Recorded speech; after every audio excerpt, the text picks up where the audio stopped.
Good evening and welcome. I'm going to call the regular meeting of the Nevada City Public Arts Commission to order. Today is Wednesday, April 1st, 2026, and the time is 5:31. I'd like to ask Commissioner Harney to read the land recognition. We acknowledge that the Nisenan people are still here among us today, though nearly invisible. We understand that we are on Nisenan land that was never ceded, and the original tribal families have yet to recover from the near genocide of their people. As a resident or visitor in Nisenan land, we support the Nevada City Rancheria Nisenan tribe in efforts to stabilize their people, as well as their campaign to restore federal recognition. And if we can all stand for the Pledge of Allegiance. Pledge allegiance to the flag of the United States of America and to the republic for which it stands, one nation, under God, indivisible, with liberty and justice for all. Madam Deputy City Clerk, roll call, please. Commissioner Maskell? Here. Commissioner Ariana? Here. Commissioner Wilcox-Barron? Here. Commissioner Arbeck? Here. Commissioner Clark? Here. Vice Chair Harney? Here. Chair Negrete? Here. So there are no presentations tonight. For public comment, Government Code Section 54954.3 provides that any member of the public may address the commission on any matter not on the agenda that's within the subject matter jurisdiction of the commission. The Brown Act, with limited exceptions, does not allow the commission or staff to discuss issues brought forth under public comment. The commission cannot take action on non-agenda items. Concerns may be referred to staff or placed on a future agenda. Please take note that comments from the public will also be taken on each agenda item at the time it's heard.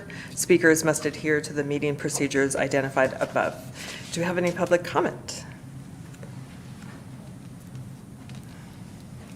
Hello. Hi everyone, I'm Lynn Skrukrud with the Nevada City Chamber of Commerce. I'm here tonight because I wanted to encourage the Commission to explore the idea of designating the Seven Hills Business District, rebranding it to be the Seven Hills Arts District. This is something that the Chamber has really taken on to bring more life and energy and attention to our amazing Seven Hills District.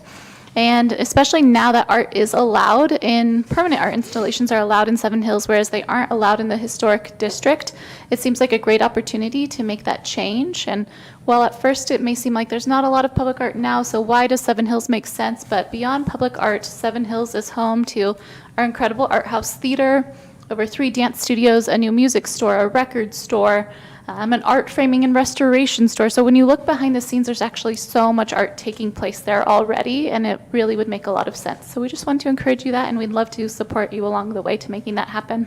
Thank you. Thank you. Thank you. Any other public comment? Okay, so we'll move on to the consent agenda. All items listed under the consent agenda are considered to be routine in nature and will be approved by one motion. There will be no separate discussion of these items. Before we take action on the consent calendar, we will hear any public comment on consent calendar items only. Do we have any public comment on a consent item? Okay, so now I'm looking for a motion and a second to. Wasn't there a public comment that came in online? Yeah, this is about the, we're approving the meeting minutes from the last, so I'm looking for a motion and a second to approve the consent calendar. A motion to approve the consent calendar. And I'll second that. Okay, so I have a motion by Commissioner Arbeck, second by Commissioner Clark. Roll call, please. Commissioner Maskell? Aye. Commissioner Ariana? Aye. Commissioner Wilcox-Barron? Aye. Commissioner Arbeck? Aye. Commissioner Clark? Aye. Vice Chair Harney? Aye. Chair Negrete? Aye. So we are moving on to item number 2, where we will conduct a workshop for commissioners that include presentations and discussions on purpose, ordinance review, roles and responsibilities, governance and training, strategic priorities, and realignment and next steps. I'm going to start with a little providing the purpose of the workshop. So the purpose of this workshop is to help the Public Arts Commission take an important step in its development by reconnecting with the Commission's original intent, clarifying our roles and responsibilities, and aligning on a clear and realistic direction for the future. Over the past few years, the Commission has taken on a variety of programs and projects, sometimes without a clear framework for how those efforts fit into the Commission's official role or the city's capacity as a small organization. So this workshop is intended to provide an opportunity for the Commission to strengthen its foundation, clarify how we will work with staff and community partners, and identify a focused set of priorities so that our work is intentional, sustainable, and aligned with the needs and character of Nevada City. So I would now like to introduce Mayor Klein to provide some background and grounding. Hi, Public Arts Commission. Hello. Hi, Mayor. The Public Arts Commission has accomplished a great deal in the past couple years and has helped bring visible and meaningful arts projects to Nevada City, including the Mosaic Mural, Painted Pianos, and the Champ Gallery exhibitions. The Commission has been very active and engaged, and their work has contributed to Nevada City's identity as a creative and culturally rich community. At the same time, many of these programs and projects develop organically over time, sometimes without a clear long-term framework, defined roles, or overall mission guiding the Commission's work. The upcoming workshop is intended to be a positive reset and an opportunity to strengthen the Commission moving forward. The goal is to reconnect with the original intent of the Commission as established in the ordinance, clarify roles and responsibilities between the Commission, city staff, and community partners, and help the Commission focus on a clear and realistic set of priorities. Because Nevada City operates with a very small staff, it is important that the Commission function primarily as a strategic and advisory body, helping set direction and priorities, while implementation of programs such as CHAMP will need to balance staff capacity and recruitment of program partners. The workshop will focus on how the Commission operates internally, clarifying the Commission's role versus staff and partner organizations, and identifying a small number of strategic priorities that can guide future work, funding decisions, and partnerships.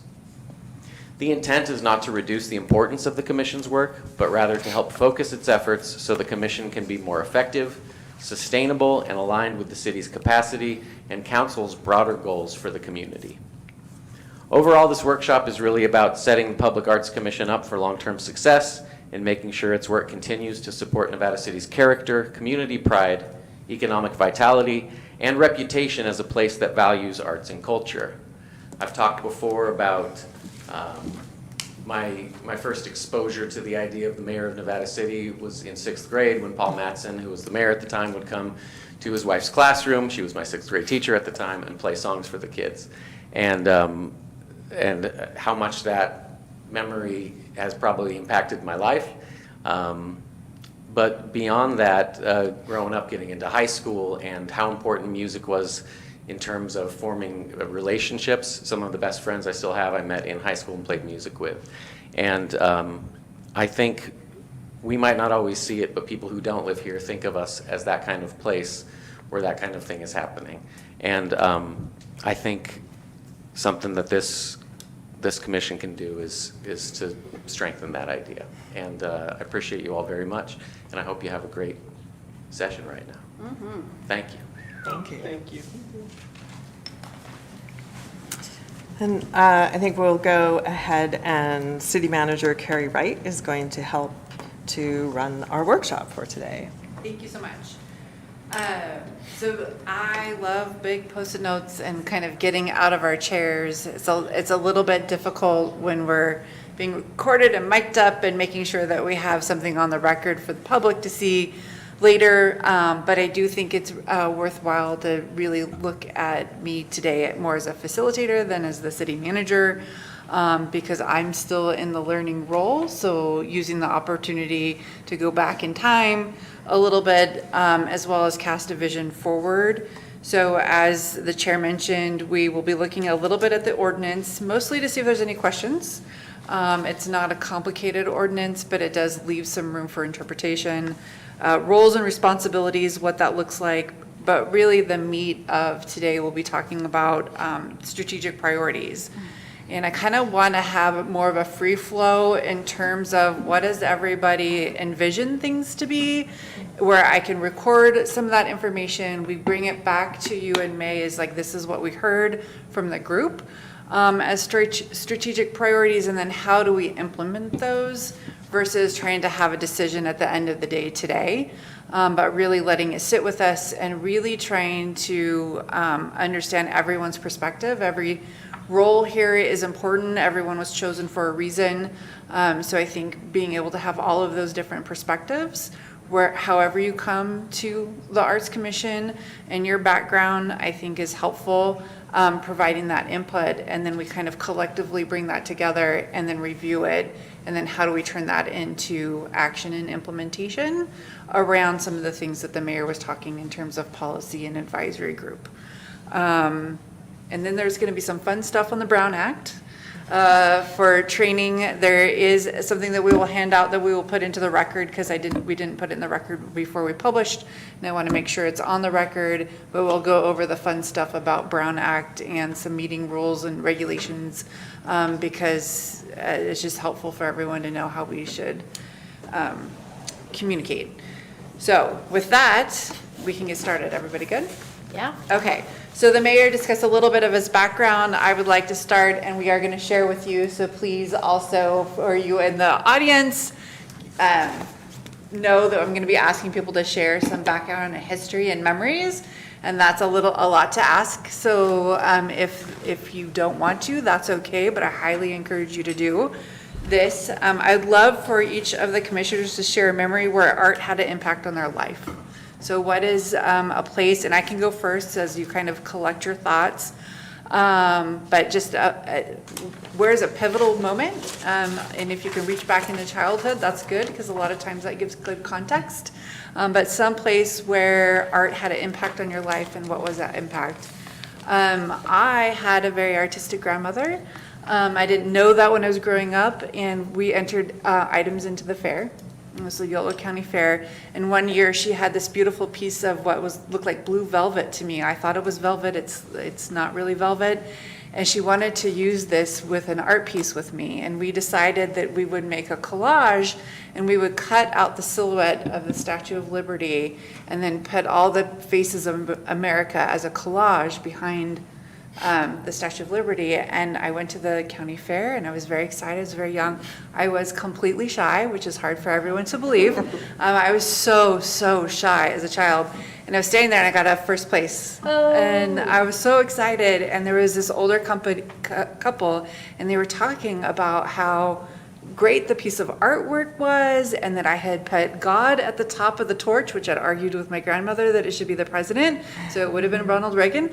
But anyway, I didn't know. And I got the courage somewhere to say, well, this is mine. I made this. And they just showered praise on me. And so it's very like confidence building for me. So that's one of the things that I just felt like I was supposed to do art. Now I went on and did other things, but it really built confidence in me as someone who's very shy. So that is my memory of how art impacted my life. Who wants to share? I'll go.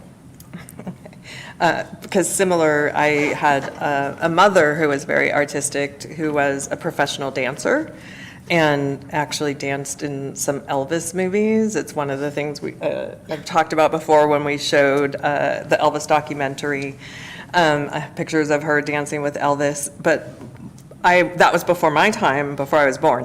So what I remember her is dancing Mexican folkloric dancing, and this was in Los Angeles.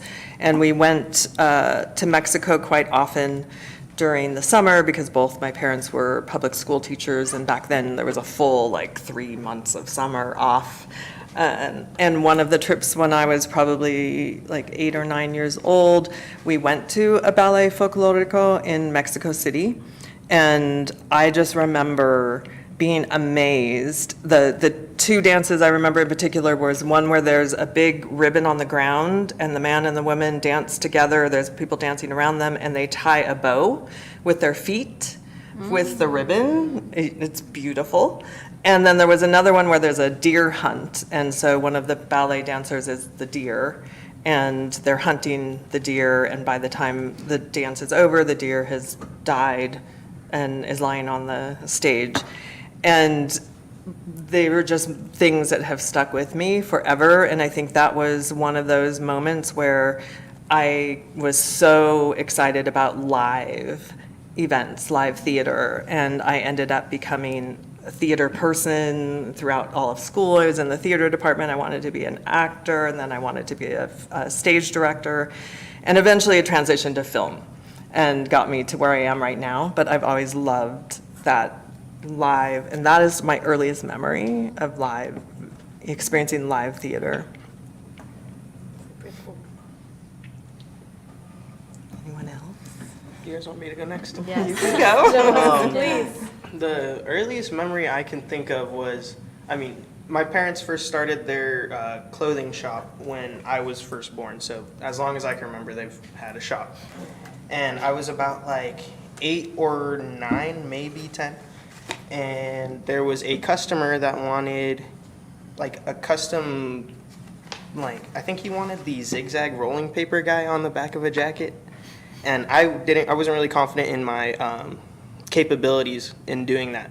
But then my mom started telling me about how her whole process as to becoming a designer and how hard that was.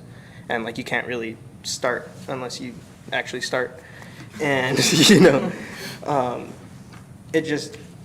it was just really cool for me as being someone so young for this elder gentleman to, I don't know, he trusted me with this very old jacket that was a very prized possession of his to paint on the back. And after it took me about 3 weeks to a month to do so. I did so and gave it to him, and he had the biggest smile on his face. And so I was just like, oh yeah, this is what I kind of have to do for the rest of my life. I don't know, it makes me too happy to make people happy. Very cool.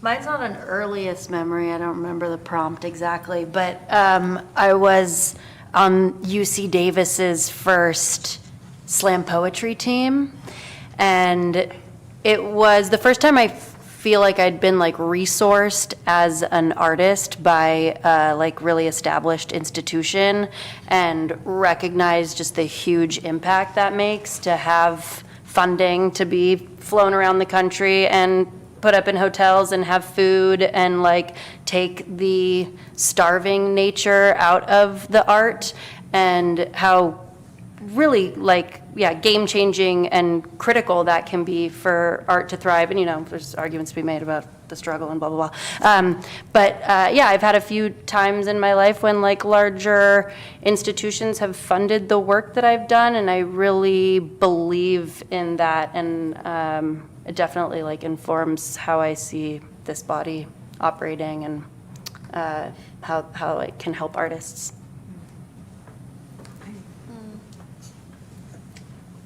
I'll go. I thank you for that question. Actually, excellent question. I feel really lucky. I had 2 parents that were very creative, and they never told me, oh, you can't make a living as an artist, don't pursue art. So that was just always a huge part of my upbringing, to be creative.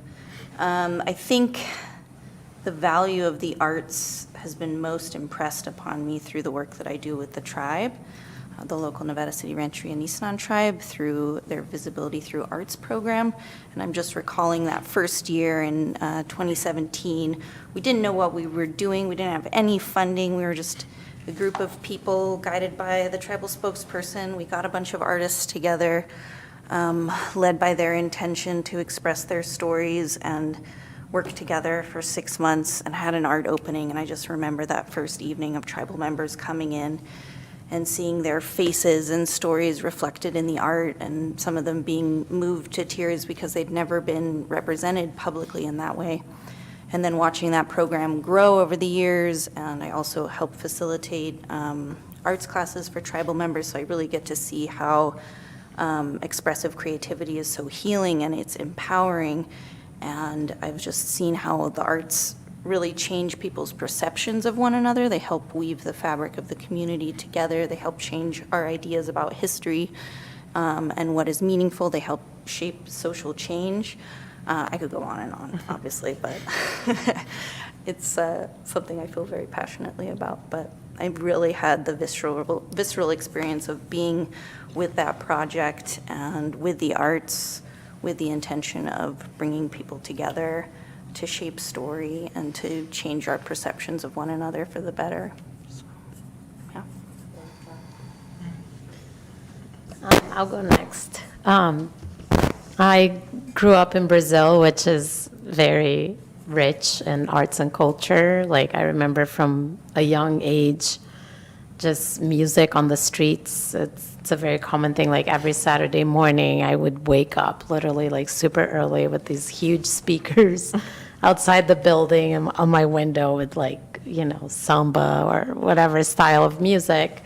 So I think that became very innate in me as far as like traditional music and dance. I have a local cultural group here in Nevada City with some Brazilians that joined, and we do, you know, traditional Brazilian rhythms and dance. So that part has always been with me, but specifically with visual arts, I went to school for design and communications, and so I was more doing like the design, the visual design aspect of the arts. But like during the pandemic in Brazil, right before the pandemic, I was actually working at a gallery where I was representing a lot of different regional folkloric and indigenous artists from the region where I'm from, in this mountain town in Brazil, which is very much like here, like a rural mountain town, you know, between kind of the big metropolis of Rio and São Paulo. And that's when it really touched me in a way that was different, where, you know, I was working with artists and what that meant to represent them, to really help promote the work that they do, to value the work, and to be able to, you know, that was like the first gallery some of them ever had work in, and it, like, an incredible caliber of artistic excellence, really, from, you know, a lot of just traditional artists that have been doing it from generations, you know.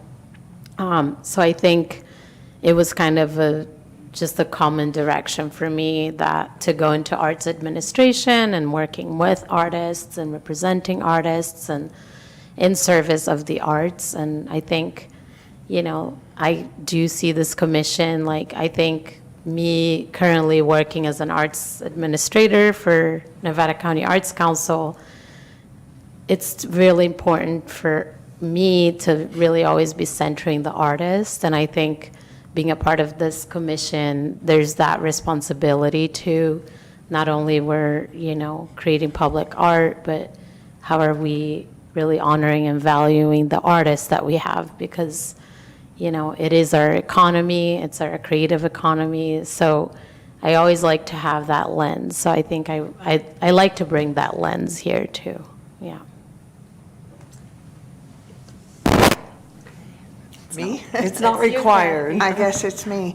Well, I have to say that I never considered myself in any way, shape, or form an artist or involved in the arts. I can't even draw a stick figure and make it look good, even on playing hangman. You'd have a tough time figuring out what it was. And so I never thought of art that way, but I always appreciated the art that was around me, George Mathis, Bev Hackett, and some of the early artists that were having in Tyler Michelo's gallery over on Commercial Street. But I had a really, I'm going to say, a tough childhood. From about the time I was 9, my mother passed away from cancer, and my escape after my father remarried someone that wasn't real nice was writing. And so that's what I did a lot. And when I was in high school, I had a really good English teacher, Ruth Carden, and she really encouraged me to write. And then when I went to college, I had a great college professor who really encouraged me to write poetry. And so I realized that art is so much more than just visual art. Then there's performing art. But then there's also the art that we see around us every day in the architecture and in the history. And so writing about the history of Nevada City and leading tours pointing out the history and the architecture. And so to me, that's what art is, and it's so much more than just that what we think it is when we're a child. Yeah, I think for me, it's not necessarily one moment, but continuous realizations about how art is the everyday, and noticing that for myself, I could consider what I was doing in my everyday life as art once I started to, once I moved here from New York City, actually. And so I'm really grateful for this place for that, because I think until then, I felt like art was relegated to institutions, and to like this capital A version of art. And through moving here and seeing how art was built through families and through the ordinary and through everyday celebrations, public ceremonies and celebrations, I started to look back at my childhood and throughout my life and saw how my parents were artful throughout their living. And therefore, we all were creating art and ceremony. And I think that's what's so treasured about public art. It's about bringing that to the everyday. And yeah, so I'm grateful for my entire upbringing as a first-generation American who's bridging the Ethiopian culture with the American, and a little bit more institutional art practices with the everyday and familial ones. Well, thank you so much for really sharing something so personal. I feel like it helps in terms of building the body that will carry what we're doing forward. And now we will switch to something that is very technical, and how we take all of that background and history and context, and then take a look at what council has asked the commission to do. We did include the ordinance with the packet. So hopefully you've had a chance to read it and review it and make sure that you're familiar with it again. I'm not going to go into super detail because there's not a lot of detail in here, but I would just focus in on the functions part, which is 2.38.090. The commission serves as the art review authority as defined by the public art requirements, and that's in another section. But what comes to the forefront is number B is advise the city council and the city manager on all matters affecting art in the city. Advise and assist private property owners who desire such advice. Upon request, advise the city council on and other commissions or committees regarding any matter affecting beauty and culture of the city. That's pretty broad. Like, you could just go down a couple of rabbit holes there. That could mean a lot of different things, but in everything so far, it's advise. E, I thought was interesting, liaise with internal and external stakeholders to facilitate communication and cooperation among various groups involved with the arts and culture with the city. I know county and region. I know that some of that work's been being done. And then conduct hearings on items related to art upon referral from the city councilor or city manager. So those are kind of the core functions as they are written now.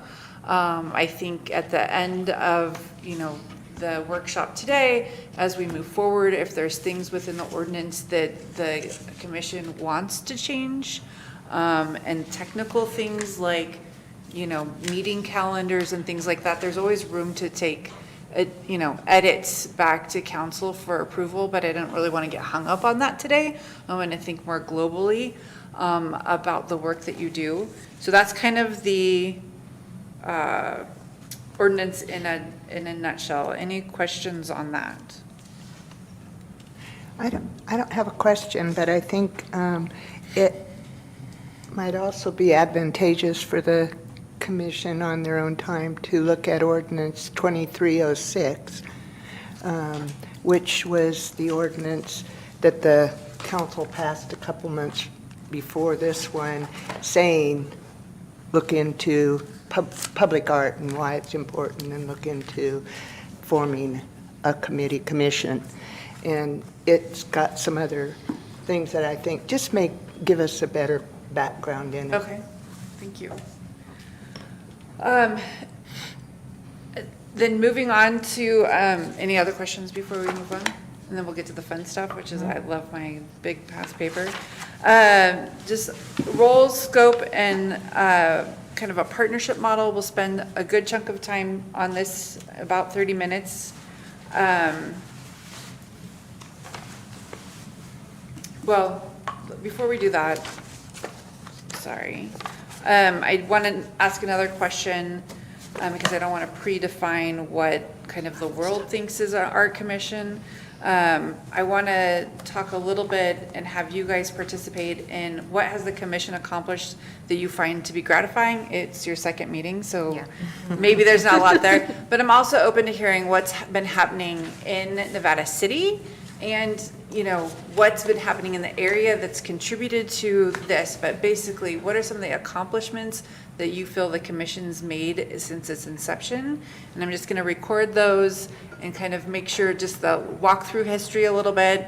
We remind ourselves, or some of us will learn a little bit of what's already been done. So you'll learn with me. But if you guys could tell me, just shout out some of the things that the commission has accomplished since its inception. The Mosaic Works on Searle was one for sure. That was a very big one. So mosaics on Searle. Argyle. Argyle. First, the city planters, and then The wall. the wall at Cal Organics. The painted pianos program. And I have to say, there was one day where I was just like walking down as a commercial street, and there was a whole string quartet that was paired with the piano, and it was with this whole lively experience that was. I think And- a video got put on Facebook Yeah, of and I was that, like, so we oh, can this still is watch just- it. It's so wonderful to see Yeah. all the musicians coming out That and was playing really together. cool. The Champ Gallery. I also think like bringing art in a civic space through like the Champ Gallery. Okay, so I heard that twice, but I'm gonna put it as two, as the Champ Gallery and also civic space utilization. Yeah. I think having the meeting, the co-meeting with the Public Arts Commission in Truckee Okay, was was very Yeah. informative. really, because they've been around for quite a while, and that was a great opportunity to not only see the public art, or some of the public art that was in Truckee, I don't think we got to see all of it, and then have an opportunity to hear from a commission that had been around for quite a bit of time, how things have gone with them and how things were in the beginning. It's also Yeah, cool to and- see how they utilized the space that they had. Like, I wouldn't have thought that to put a piece where they put the giant metal, you know, sculpture one on the Or wall. the ants on the hill and the roundabout. Yeah.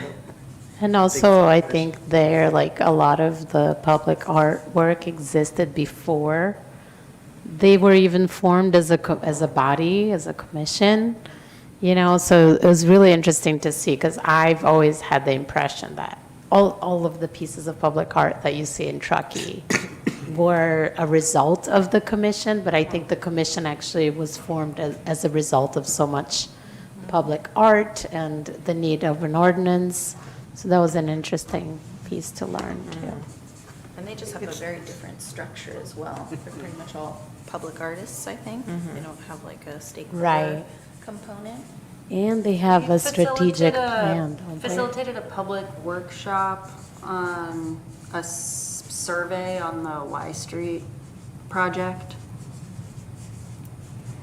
yeah, I found references to that, but, existing.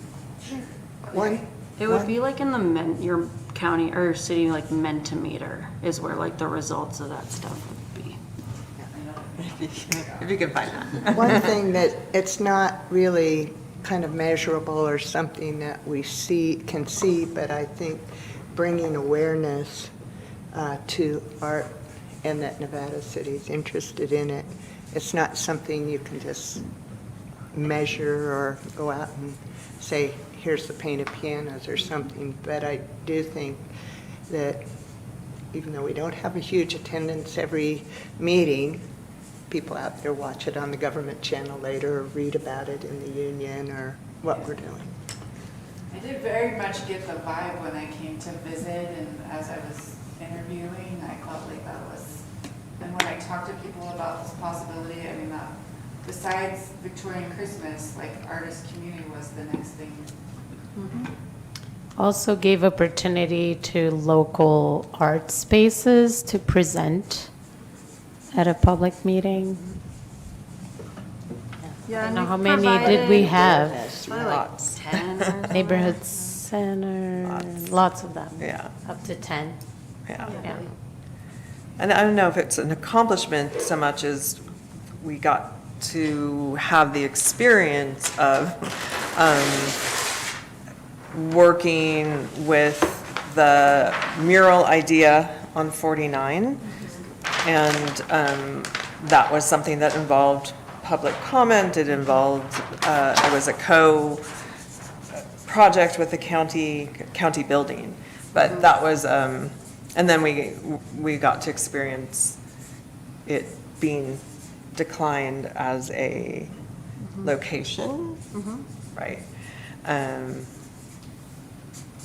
And what it was like to have some public pushback and criticisms of that project.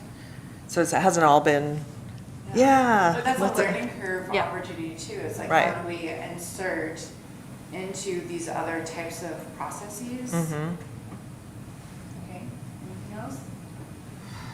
Yeah, we had that concert in here. I guess that was Oh, yeah. art Oh, and yeah. civic spaces. The gallery opening concert. Yeah, I think we probably had 60 people in here, if not more.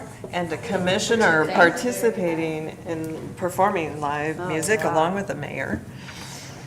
I think you've had 4 art shows at the CHAP, is that correct? Exhibitions, I think so. Mhm. Yeah.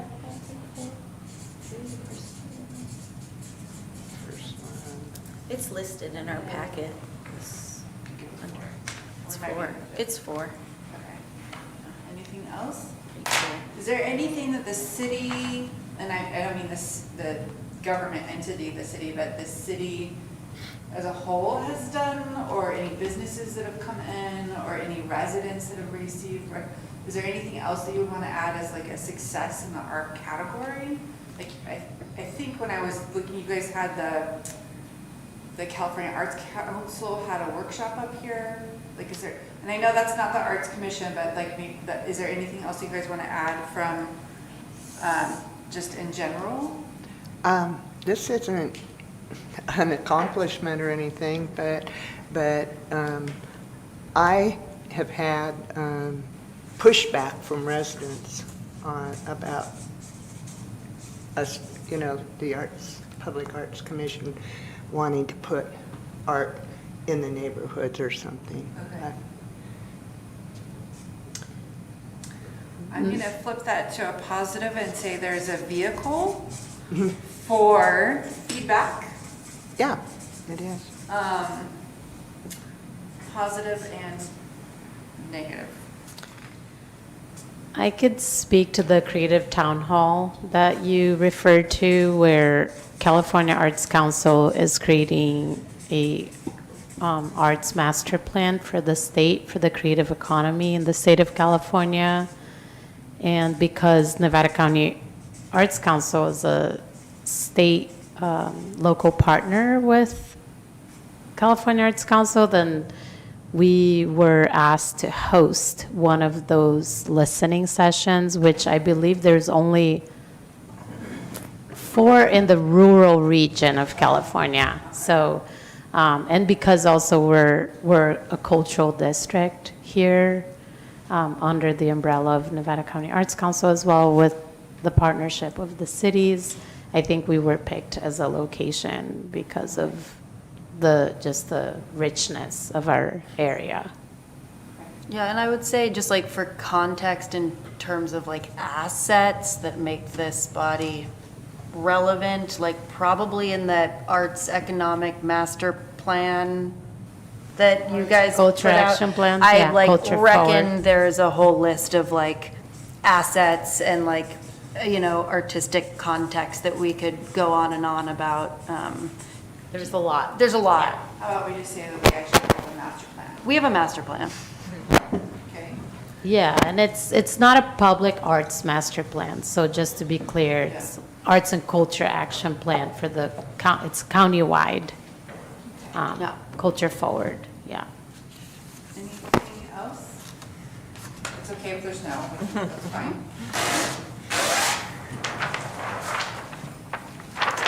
I mean, I think it's an accomplishment that we've been showing up for a couple of years and are just keeping doing what we're doing. I think a lot of these things peter out for lack of passion and interest and commitment, so. And I think also, Also, shout out to Daniela, because we know Daniela was a big part in starting this, so I just want to give her a shout out. For sure. Yeah. I'm just gonna write engaged arts council, or arts commission members and plus Daniela. I think also a positive for this commission is our diversity. We've got me as the old lady on here, we've got Jonas as the young fella on here, we've got a whole mix of people. He's, repping the male population. Anyway, I think. Yeah, it's the opposite of our council. I mean, I do think we have a really good mix and a diversity, and that brings a lot. Right. Okay.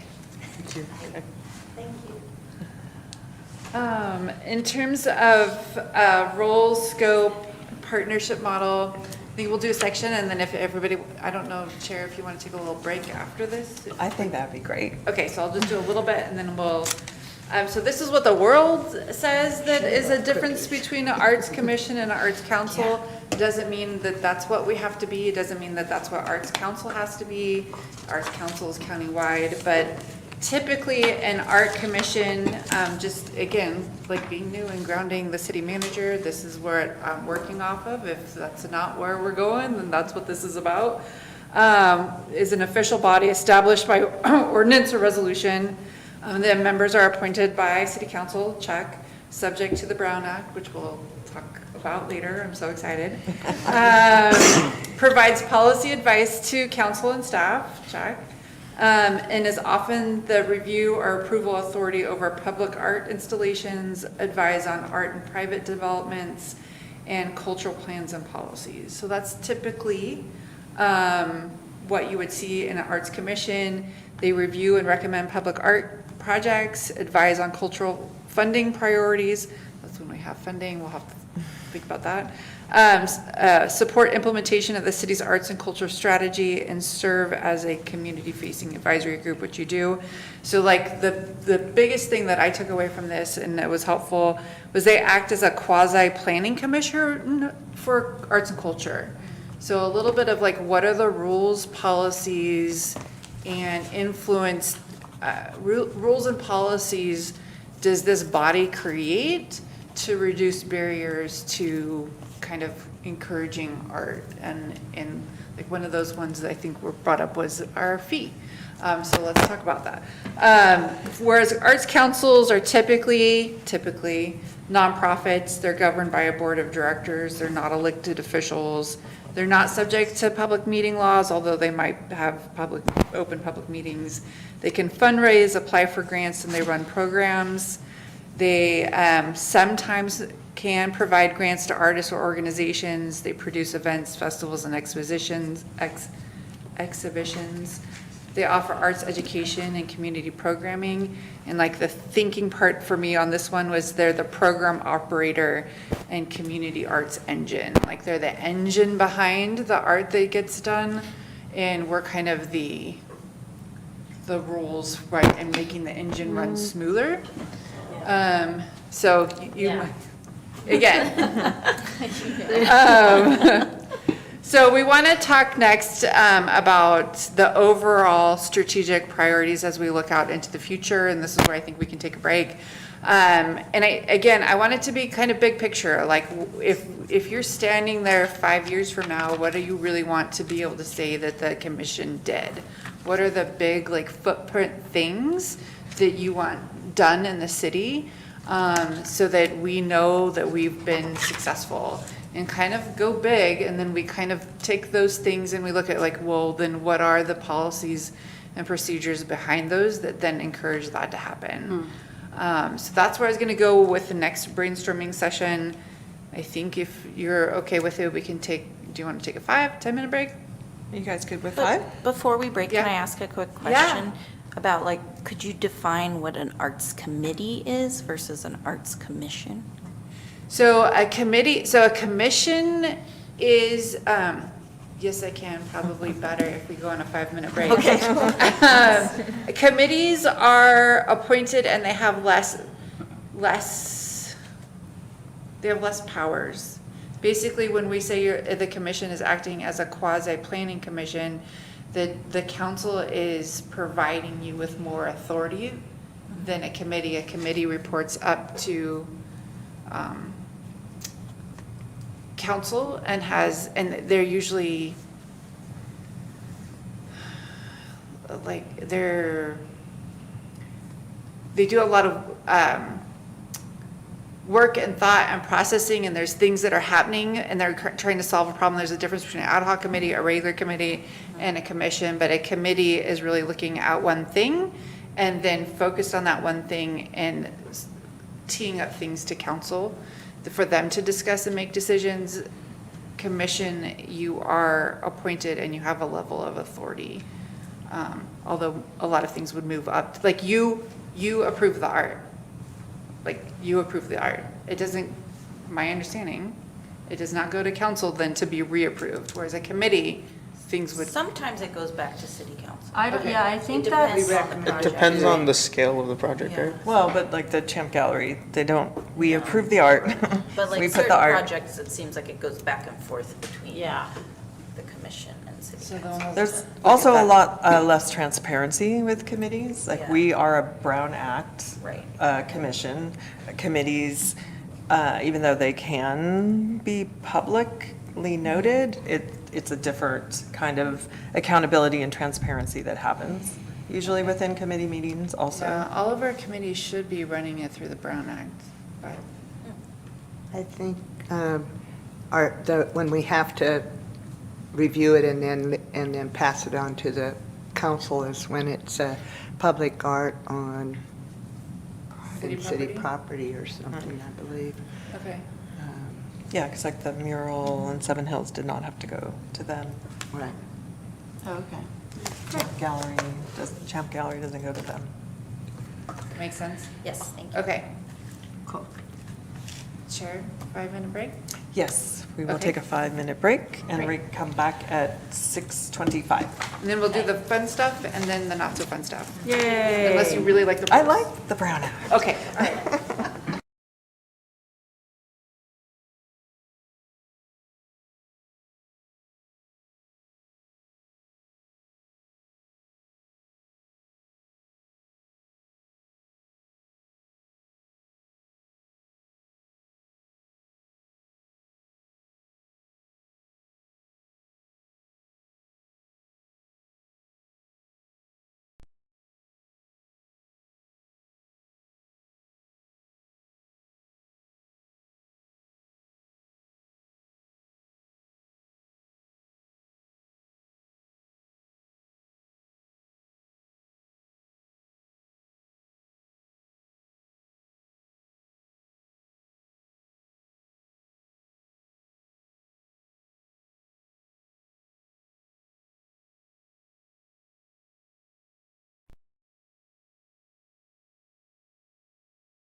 Thank you.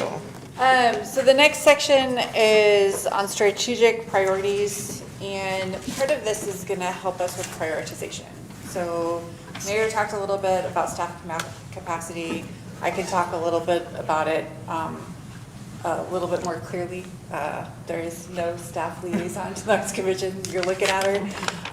We had the finance manager helping with the show. I'm like, I mean, maybe she has a passion for art, but there really isn't kind of the staffing model behind it. It doesn't mean we can't get there, but right now it's just not there. We have a very active, it could come out of the planning department. That makes a lot of sense. It would come out of the planning department. We have 1.5 people in a very, very high active planning department right now. So you got me. You've got Amber as our deputy city clerk. So just a little bit of context. I want to figure out where do we want to be so that we can build the thing that we want to be in kind of good steps, that if we take action now and over time we get there, versus kind of going left and going right and then throwing another staff member at you. I want some consistency for you as well as some consistency for staff. And so that's what I'm hoping to accomplish internally, but that's not really what we're here. We're focused on what does the commission want to do. So you have an index card in front of you. I love index cards. I would love for you to take maybe 5 minutes. I think you could do it in 5 minutes. And if you cast a vision out in the next 5 years, what are the 3 things you want accomplished in terms of art for the city of Nevada? Which, by the way, where someone is going to have to give me the history. Maybe we could do this later. But it literally says City of Nevada out there, but then we say City of Nevada City, and then I'm like, what? What are we doing? So I need a little bit of history there, but maybe later. I have to tell you. Good. So write down the 3 things that you would want to have done in 5 years from now. 5 years from now in 2031. Here's standing here in this room in 2031, and council's recognizing you for your work in the Arts Commission. What will they have said that the Arts Commission did? 3 things. 5 minutes.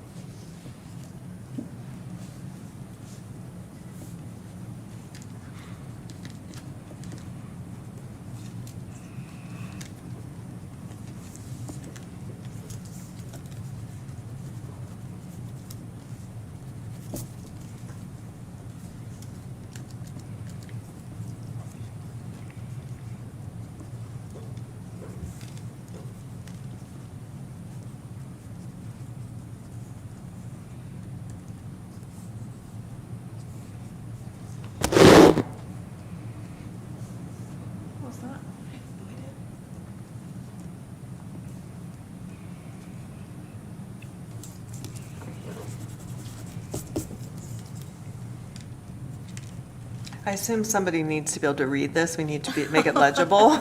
It's mostly as a guide so that you have, we'll record it here a little bit. I just want to see if there's like overlap. Got it. If you get your thoughts out first, then you don't get influenced and forget.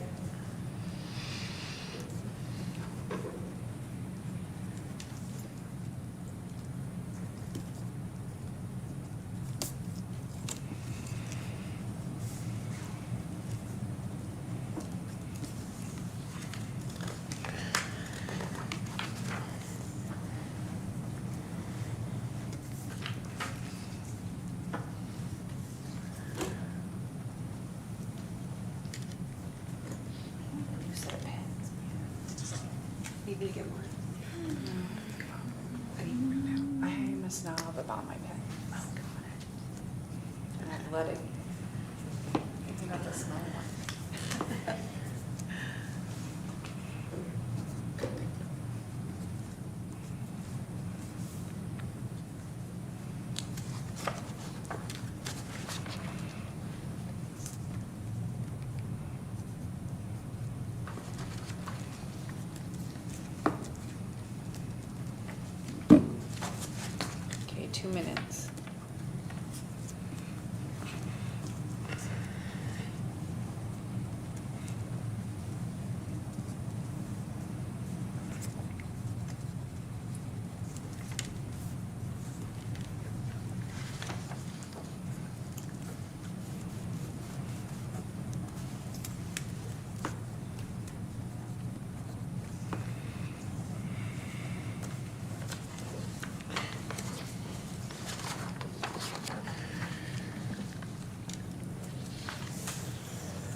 too.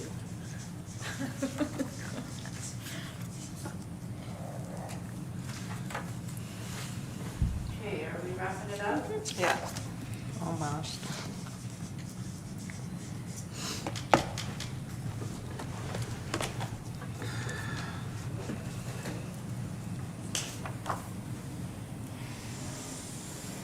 I think there's some. Ed, you don't have to wait for me. Okay. I think there's like a phobia, I don't know what it is, but a phobia of spelling things incorrectly. And then that phobia makes you spell things incorrectly. And you're just a hot mess, and so I'm gonna go with, we're all good. Won't judge. Well, I won't even be able to tell if it's spelled. Don't worry. Okay, I feel like we could do kind of a little bit around the room, because if that's okay, I'm gonna start on this side. Just like popcorn or read all of them? Let's just do one and One, just keep yeah. going, and then we'll see if there's like multiple of the same. Okay.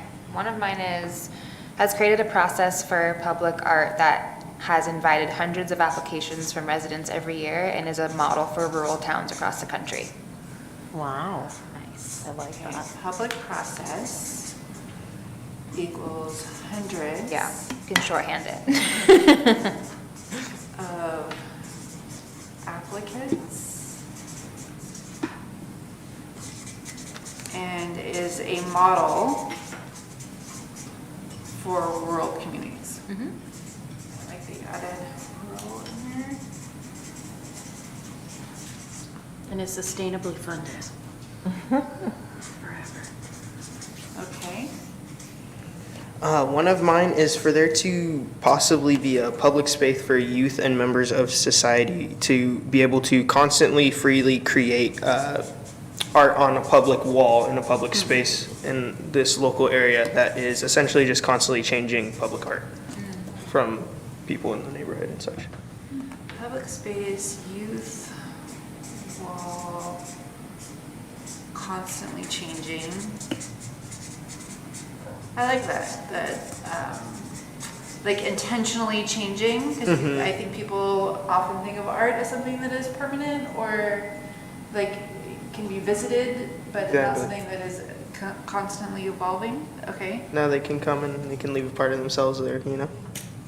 Sustainably funded. Okay. Yeah, I said a successful application and award of grant funding for 2 community-driven projects annually. Application and funding for 2 projects annually. Okay? Help to create a vibrant and inspiring Seven Hills Arts District. That's addition to, well, it is a part of Nevada City, so it's just helped to create the vibrant and inspiring Seven Hills Arts District. Okay. Oh, well, I feel like my first one sort of weaves into Shannon, so I probably don't want something redundant. So, It was about arts funding and Okay. strategic planning. So I'm just gonna mark it as 2 for that? Yeah. Okay. And then I had create more substantial, viable support systems, plus visibility opportunities for Nevada County artists. Say it again? Is that too loose? A little bit. No. Create.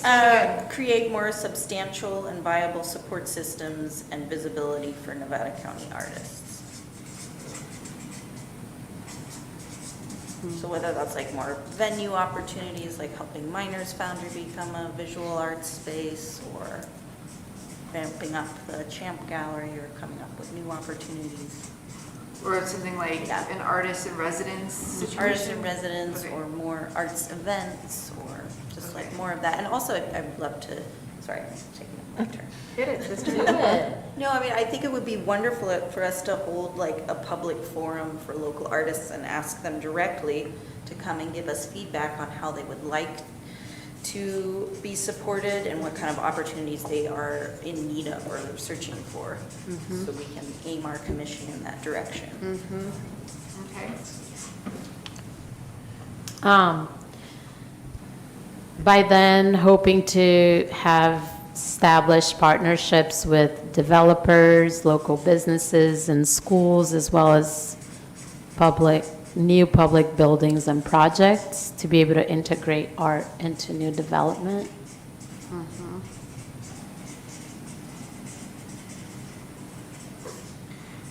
So, Because there's like opportunity when there's new Yeah. development, and I think that's something that we saw in Truckee. That was really interesting. they probably have an ordinance for their master development agreements. Yeah, and they do have also a public arts master plan, which is also on my list. So like the courthouse would be like an opportunity. So that's open for comment right now? Does it notice the NOP is open? For the courthouse, the things that they should, it's in for environmental, so they're not really there yet, but like, anyway. Is that within, I'm so sorry, is that within the city's boundary? It's, Yeah. It is, right? is or is going to be, or I Okay. don't know more. I don't know enough. The new courthouse? The new No, courthouse, it has to be within the city limits of Nevada Okay. City. Because it's Thank you for clarifying We're the that, county yeah. seat. Yeah, And it is. but I think that particular location has to be annexed, right? Yeah. But right across the street both ways is in the city. Yeah. But that's a really good point. If that's a new development, that, Well, I don't know what the guidelines there's an are. opportunity there, yeah.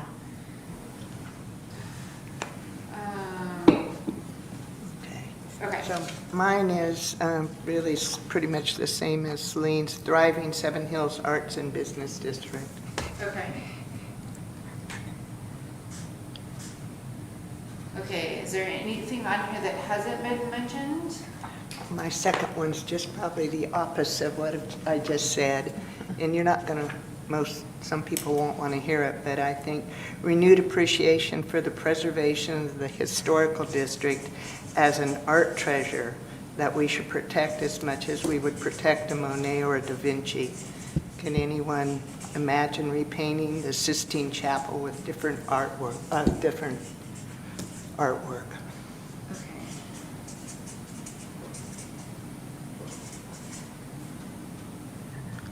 I have one quick one that's similar to that, where it's just, within 5 years, it's pretty simple. I would just like to see native murals on walls alongside all of the mining stuff and historical stuff that we see all around.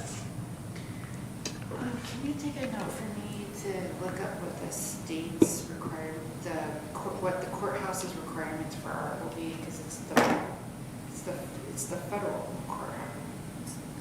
I'm gonna stop talking. Yeah.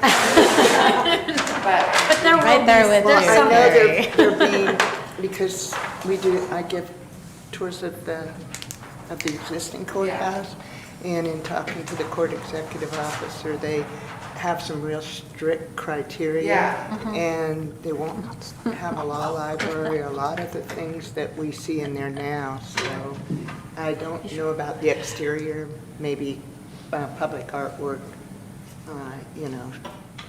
a sculpture or yeah, something. like in the plaza or something? Yeah. Okay. What else?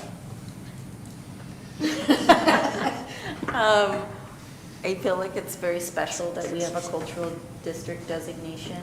So the idea that like people could come to Nevada City and they could recognize that cultural artistic distinction based on the amount and the quality and caliber and the diversity of the public art that they're witnessing. I would like to see that in 5 years. I mean, we're already known for a lot of that, but I think like Yeah. having real visual Yeah. exemplification of that would be very powerful. And maybe in tangent with that,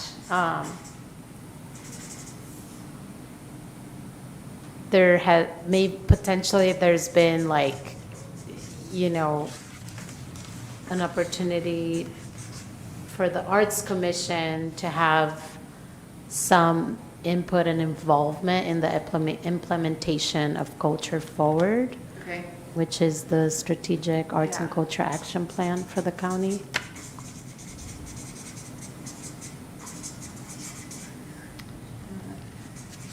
Involved in Culture Forward.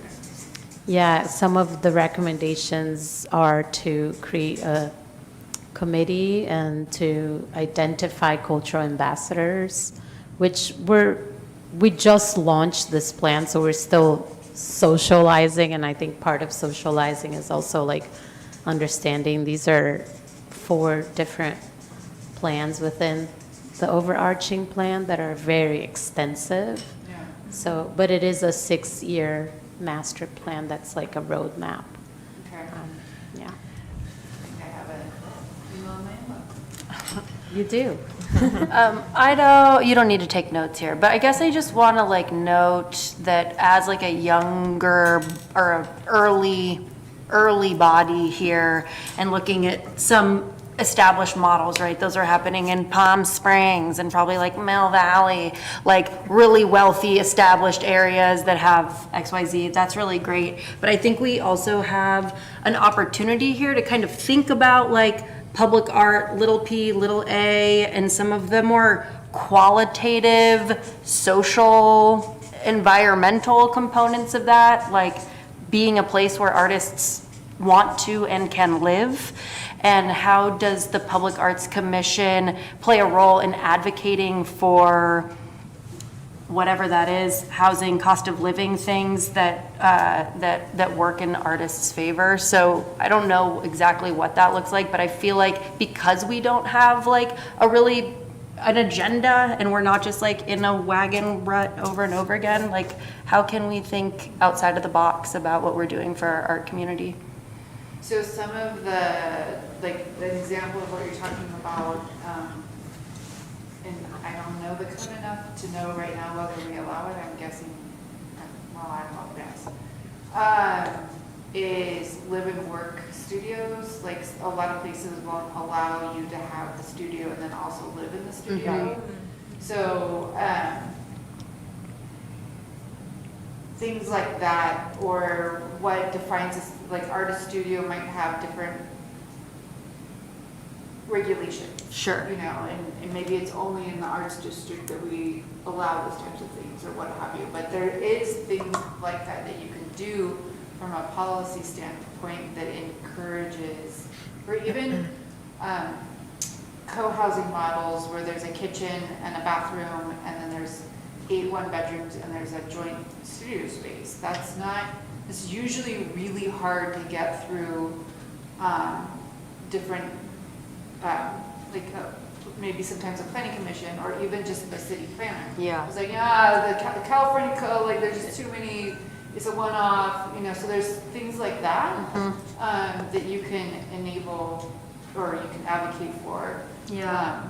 I'm not saying we should, I'm not saying we shouldn't, but I think Yeah. that's kind of like where you're headed a Yeah, little bit. totally. I mean, Okay. I think it's like, it does take like research and investment on the commission's part, because it might be like the county's thing or whatever, I but think, and I agree with what Shannon's saying, that we need to be cognizant as, the area is that, and arts are blossoming and encouraging artists, that we make sure they can still stay here. Yeah. Because if it becomes like a Carmel or some other places where it gets so Aspen or whatever, where you cannot live there anymore, yeah.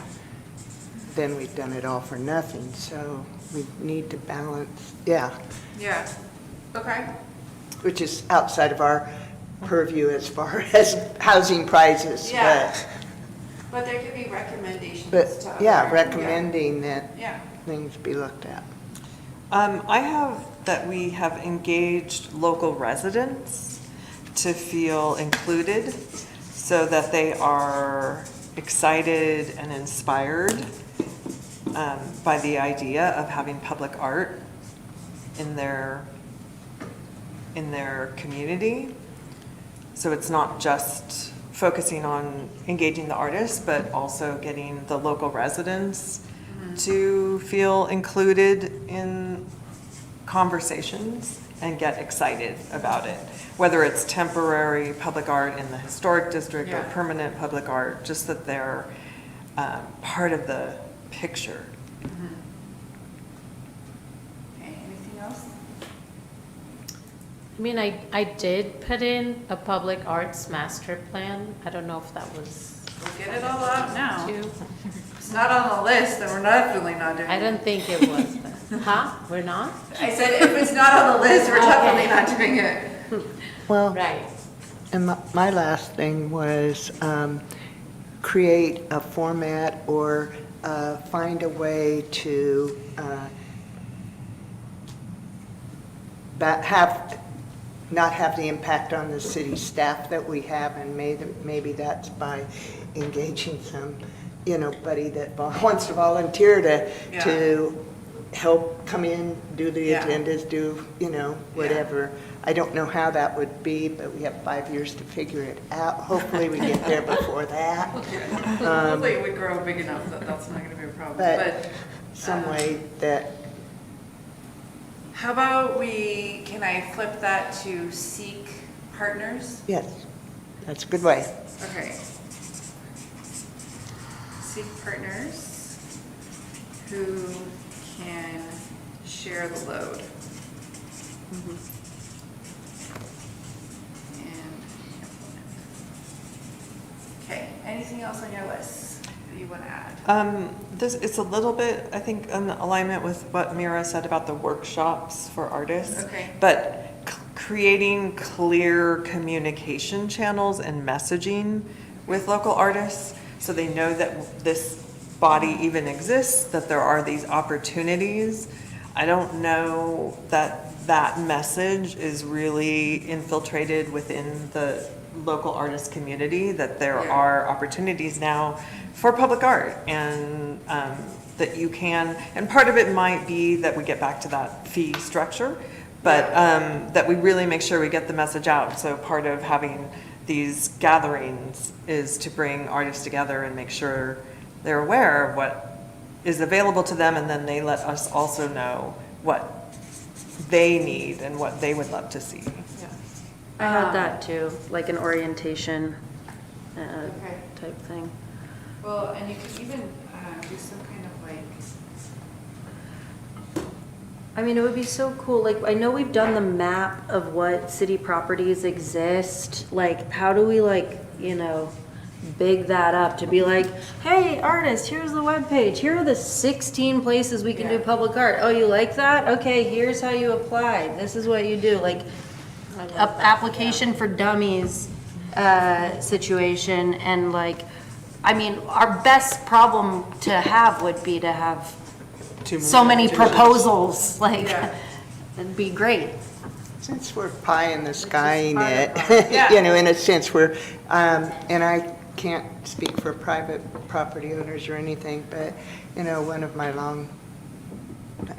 I would like to see the old Alpha building turned into a arts co-op thing with lots of spaces available, that each person, I don't know, divisionalized to places that were affordable for an artist to set up, and,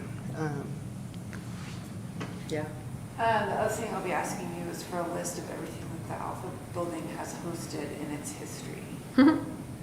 Because I heard there was a big furniture shop there for a long time, actually.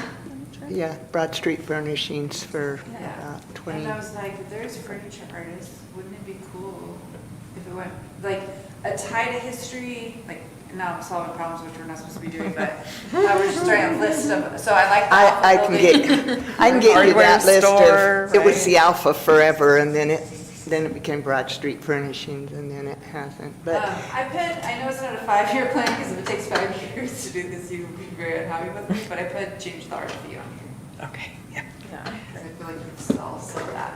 Yeah. Okay. All right. Did you have? Oh, I thought you were going to. I was agreeing.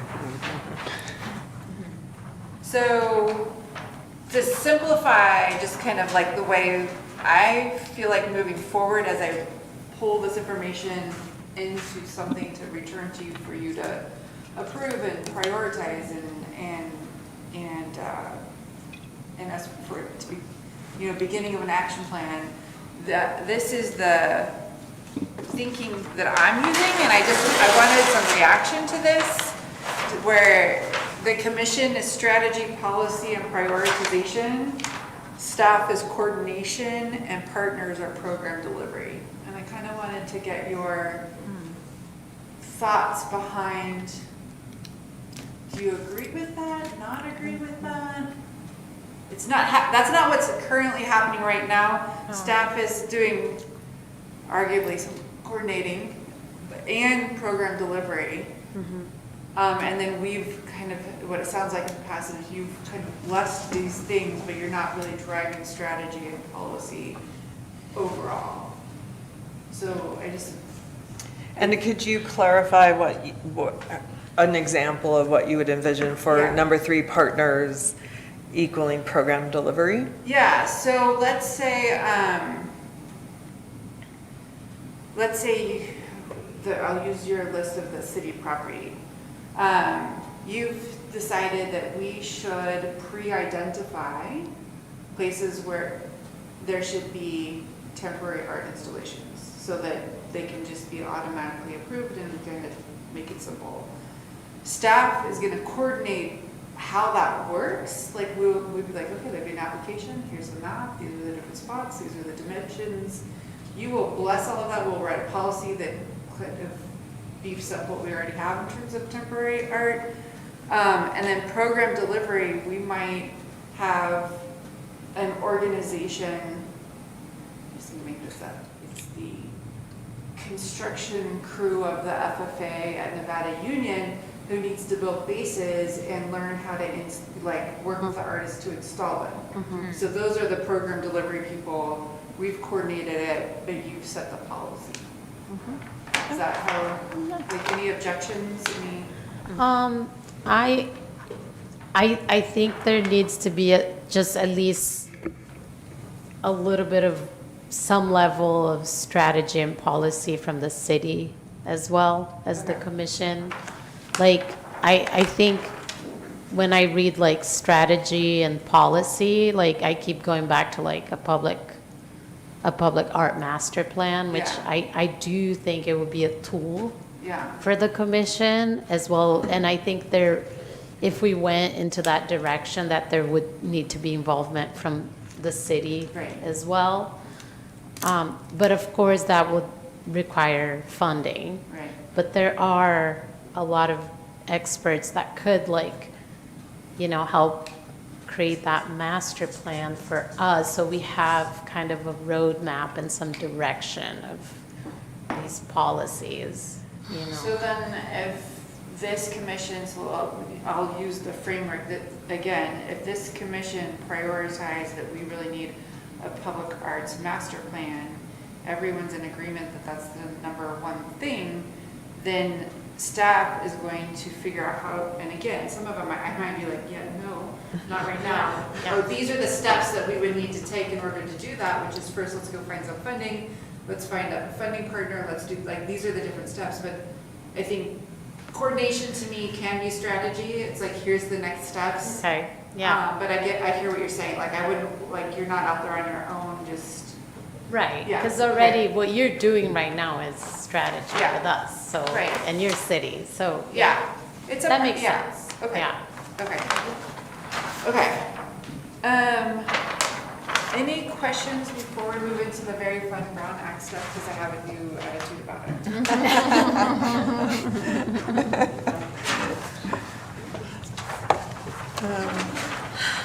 Sounds good. Yeah.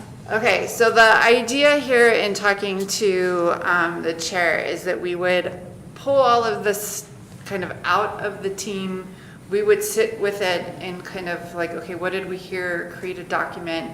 And there will probably be a part 2 where there's a little bit of prioritization happening as we work through kind of all the other things that are coming at us which we'll talk about a little bit later in the agenda with the Champ Gallery, which I learned what it is abbreviated for, and I was like, oh, that's very cute.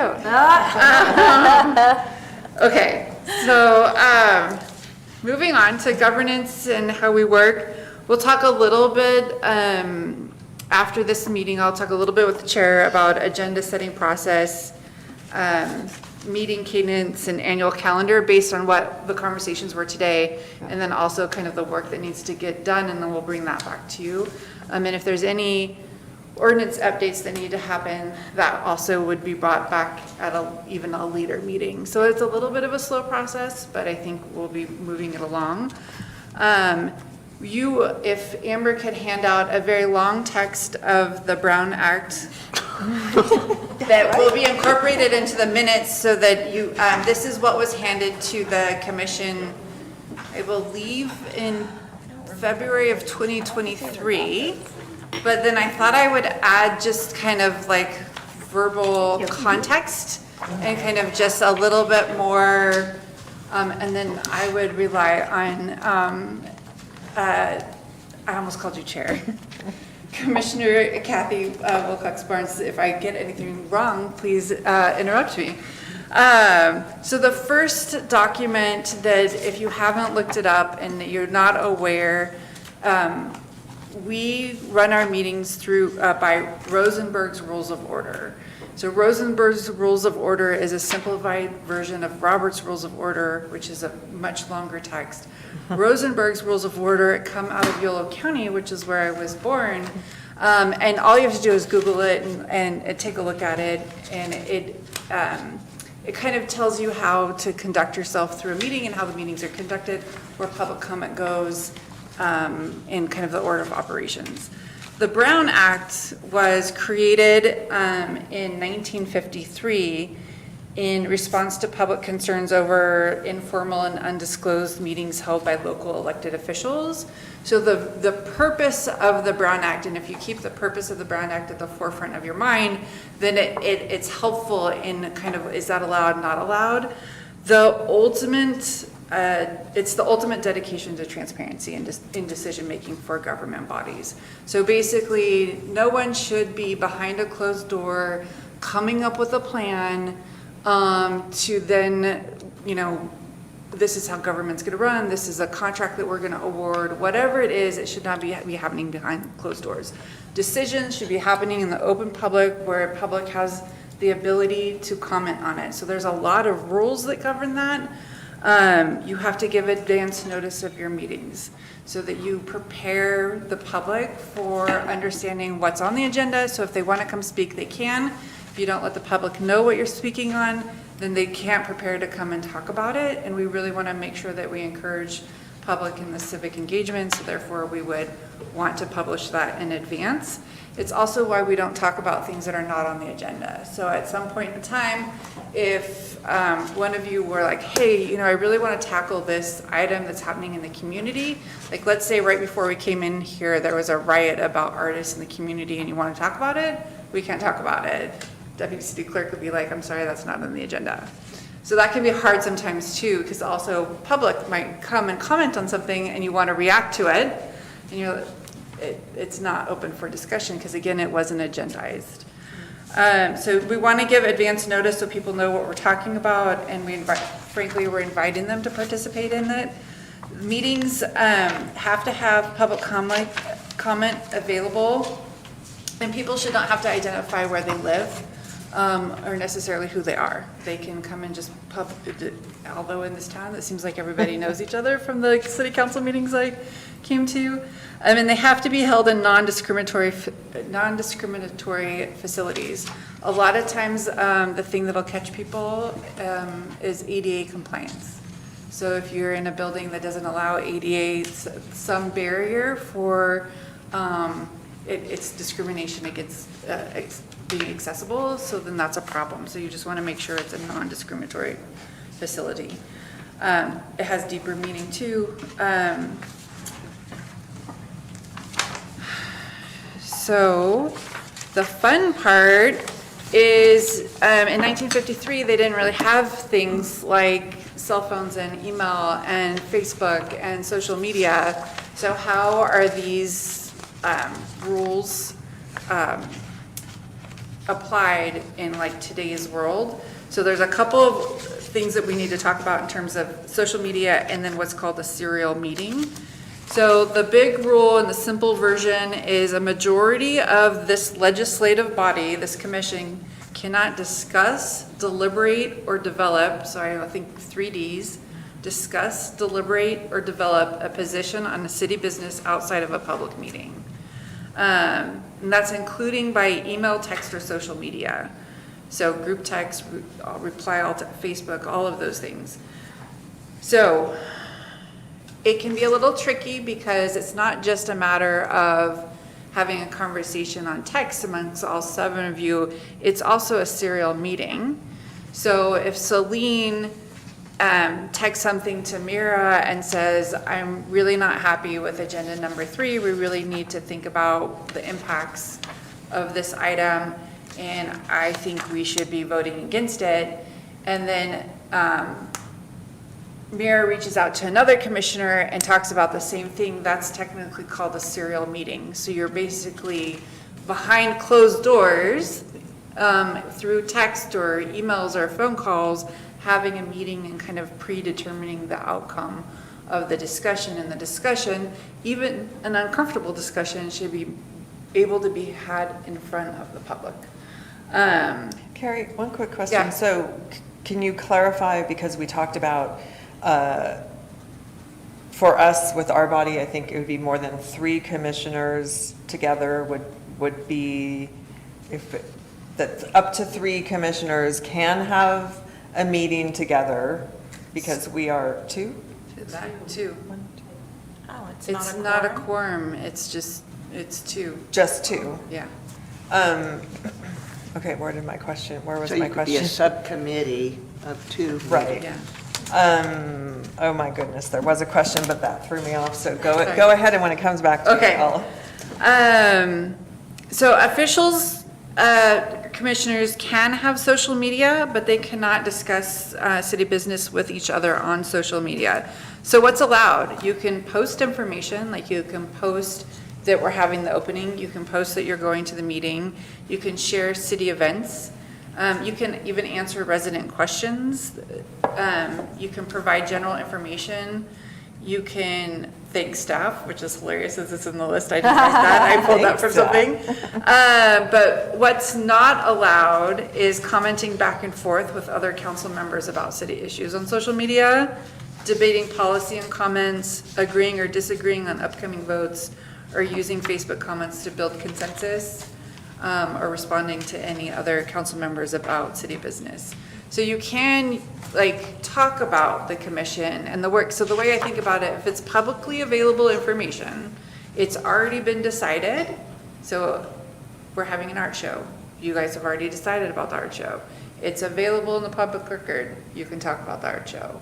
If we haven't decided on the theme of the next art show, and there's an upcoming agenda item, and you want a certain theme, and someone else wants a different theme, you think, or you're trying to influence what the theme is. If you're going around posting and saying, you know, this is an item that's coming up, and we really want this theme, that's a decision that hasn't been made by the body. You shouldn't be talking about it. Any questions so far?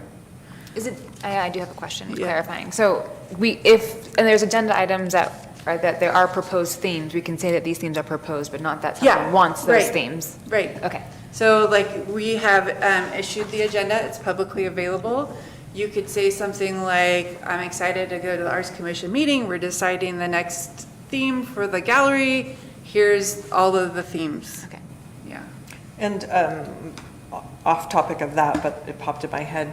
So it's my understanding that elected public officials cannot block people on social media. There may be some restrictions around that. Maybe it has to do with if you're within the community that public official represents, or that it's, maybe it's not illegal, but it's considered that something that you should not do because it could potentially cause legal issues. But we're not elected, we're appointed. Right. do we fall under any of those I have same to ask rules? legal that one, because I Okay. know there was a case recently that went all, was a mayor in the Midwest, it went all the way to the Supreme Court, so I don't Oh. want to speak on that one. Yeah, Um, I know it's come up here locally yeah, too. let me find that one out.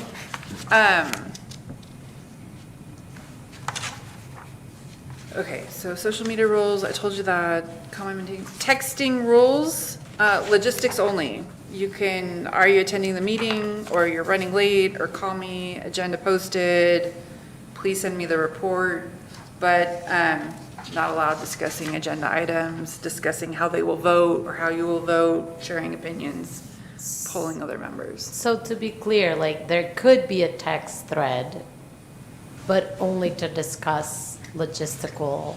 To announce. Think about it as announcing. Okay.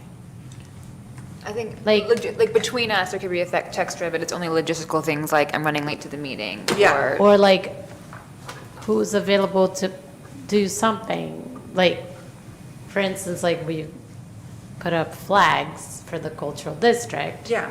That's okay to discuss. You're coordinating on a decision that's already been made. Okay, You're not discussing, Do we want it? Right. We're not discussing Yeah, anything that yeah. the public doesn't. Right. kind yeah, of thing. yeah, that's a, yes, you're not discussing something that the public, that we haven't already decided. The Right, public doesn't okay. know. Yeah. Emails, is the same thing. We will, just don't ever hit reply all and we'll be fine. That's the main thing. Just do not hit reply all. An email. And then, as a reminder, public records reminder, and we do get public records requests quite often here at the city. And Amber is in charge of them. So text, emails, and social media messages about city business are public records. So if we were to ever get a public records request, we could ask you if there's any records that are responsive to that public records request.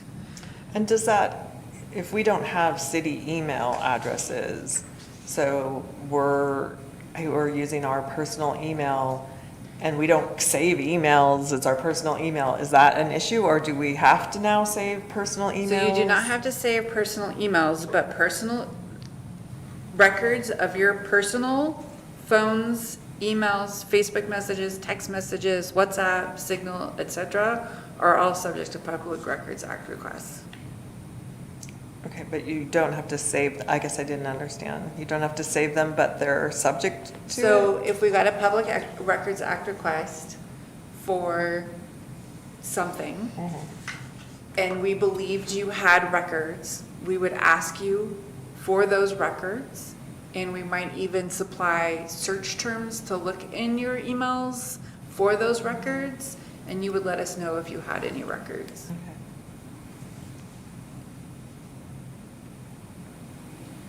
Great. But if you have a city email, you cannot delete emails, right? Yes, you, so that depends on the city's record retention Okay. policy. All right, it's not Brown Act right Okay. now.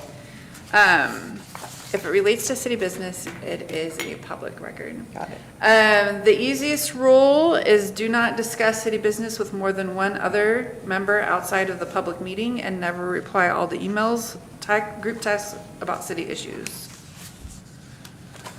Any questions? So backing up to what you just said, I emailed in we all probably did, what our idea were for the commission going Yeah. forward, what we thought this meeting was going to be about. So if somebody put in a public records request, what we turned into you would then become public record. But me composing it on my computer at home doesn't make it a public record until I send it to you. Well, my understanding is if you have personal emails, well, okay, I get what you're saying. Yeah. Drafts Word are public document. record. Yeah. Okay. I get what you're saying. I'm writing it on my very old ancient computer at home. And then and sending it to you. You are now The being minute I obligated. send it to you, it becomes a public record. But you're also commissioners. Like if, so for the public, yes, but as commissioners, it's deeper though, right?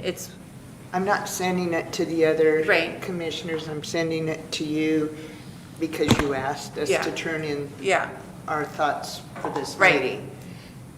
But, like if 3 of you got together and sent me one thing that was signed, that would well, also then that's a be- yeah. no, but us individually, it only becomes subject to the records request once we've send it to you. Yes, Then it is a public record and Yes. someone can ask for it.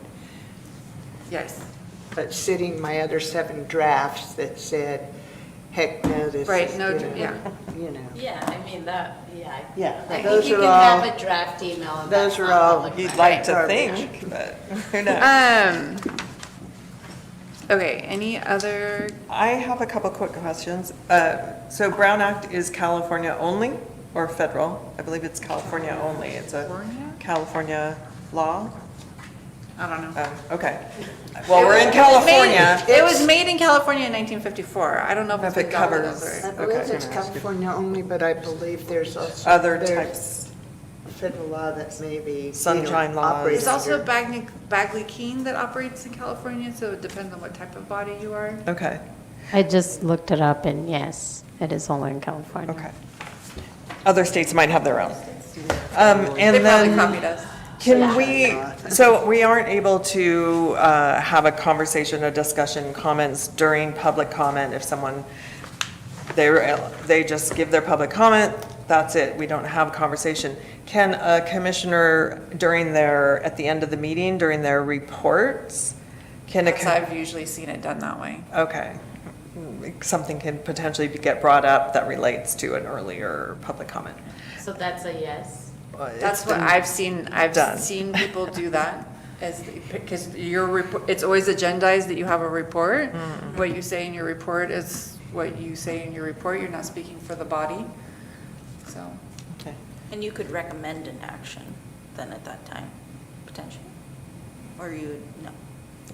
Can we bring this back to the agenda, or agendize this? For council, it's request. if there's 2, or at the end, when it has at the end where it talks about the next agenda, if 2 or more people want to have it on the agenda for next time, we could agendize it. Sorry, when can we bring that? At the very end, there's Under- commissioner and staff liaison reports right before the adjournment. There's something else, right? Okay, That's- But that's if a particular commissioner wants an item that maybe it wouldn't be supported, or they can ask for, that's on council, but I have to check and make sure it's for the commissioners too. But there is where is it? Staff, you Yeah, have a 'cause- request for future items. I don't think we've been so formal as to make 2 of you have the same request. Right. Like that you have to coordinate, like, oh, I want to have this on the agenda, and someone says, okay, I agree. That That might be a hasn't Stockton thing. Not since I've been Happened here. yet. Okay, it might be a Stockton thing. Okay. Okay, we'll have to look. It just says request for future activities or items. yeah, because it would be good to know, like, I know we can't respond to general public comment, but if someone has a public comment that a commissioner feels that that is an important topic to discuss, I think it would be good to know how do we proceed with that? At the Even end though of we the- can't respond. So at the end of it, we could Yes. say, in reference to that public comment, Or can you we could just discuss say. it, or can we just bring Whatever the topic topic? is, like, Okay. I think that the Right. conversation around the fee for application Exactly, to the yeah. public art is something that we'd like to see on the future agenda to be able Yeah. to talk Yeah. about. And then you don't have to put it on the next agenda, so I would work with the chair for when that's the most appropriate thing. Like Okay. timing, like how long does it take for staff? Yes. I was just going to say, we have a good example tonight. Lynn group stood up and said, you know, it'd be, the Chamber of Commerce is looking at the Seven Hills Business District to be Seven Hills Arts. And we might say, I think that's where if we weren't having this workshop and we were just having a meeting, Yeah, that might be something we'd like for you to look at Yeah. and bring back. yeah. And then just a reminder as you go about your life that I'm amazed, well, sorry, I'm not amazed. I realize that some people don't know that you can just go to the city website and sign up for getting agendas from whatever, from Planning Commission, Arts Commission, City Council, all of them. So when we communicate with somebody that's like, I wish I knew about this, or I want to be able to talk about this, just say go, if you go to the city website, they will just email you. It'll just be automatically emailed to you. Look at that agenda, see if there's something there that you want to participate in with public comment. Because it's so simple to get it, but a lot of people don't realize that that's all it takes, is just go to the city website and sign up. Okay, that's all I have on the workshop. Unless you have anything else. Is there anything else that any commissioners would like to? I'd like to discuss some like structural refinement of the Champ Gallery, but I don't know if that fits into our next discussion around theme or if that should be in this discussion. We have discussed in the next item, and so I can go through, in the next item, I can tell you like what I have done in preparation for the next item, and then we can talk about structure. Anything else around the workshop before we move on? Okay.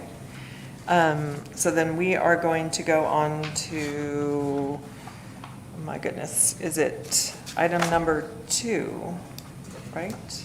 Yeah. No, it says item number 3. The consideration of the theme for the next Champ Gallery exhibit. City manager is going to provide an update to us on timing. Yes. So I have spent some time trying to figure out kind of what has happened in the past.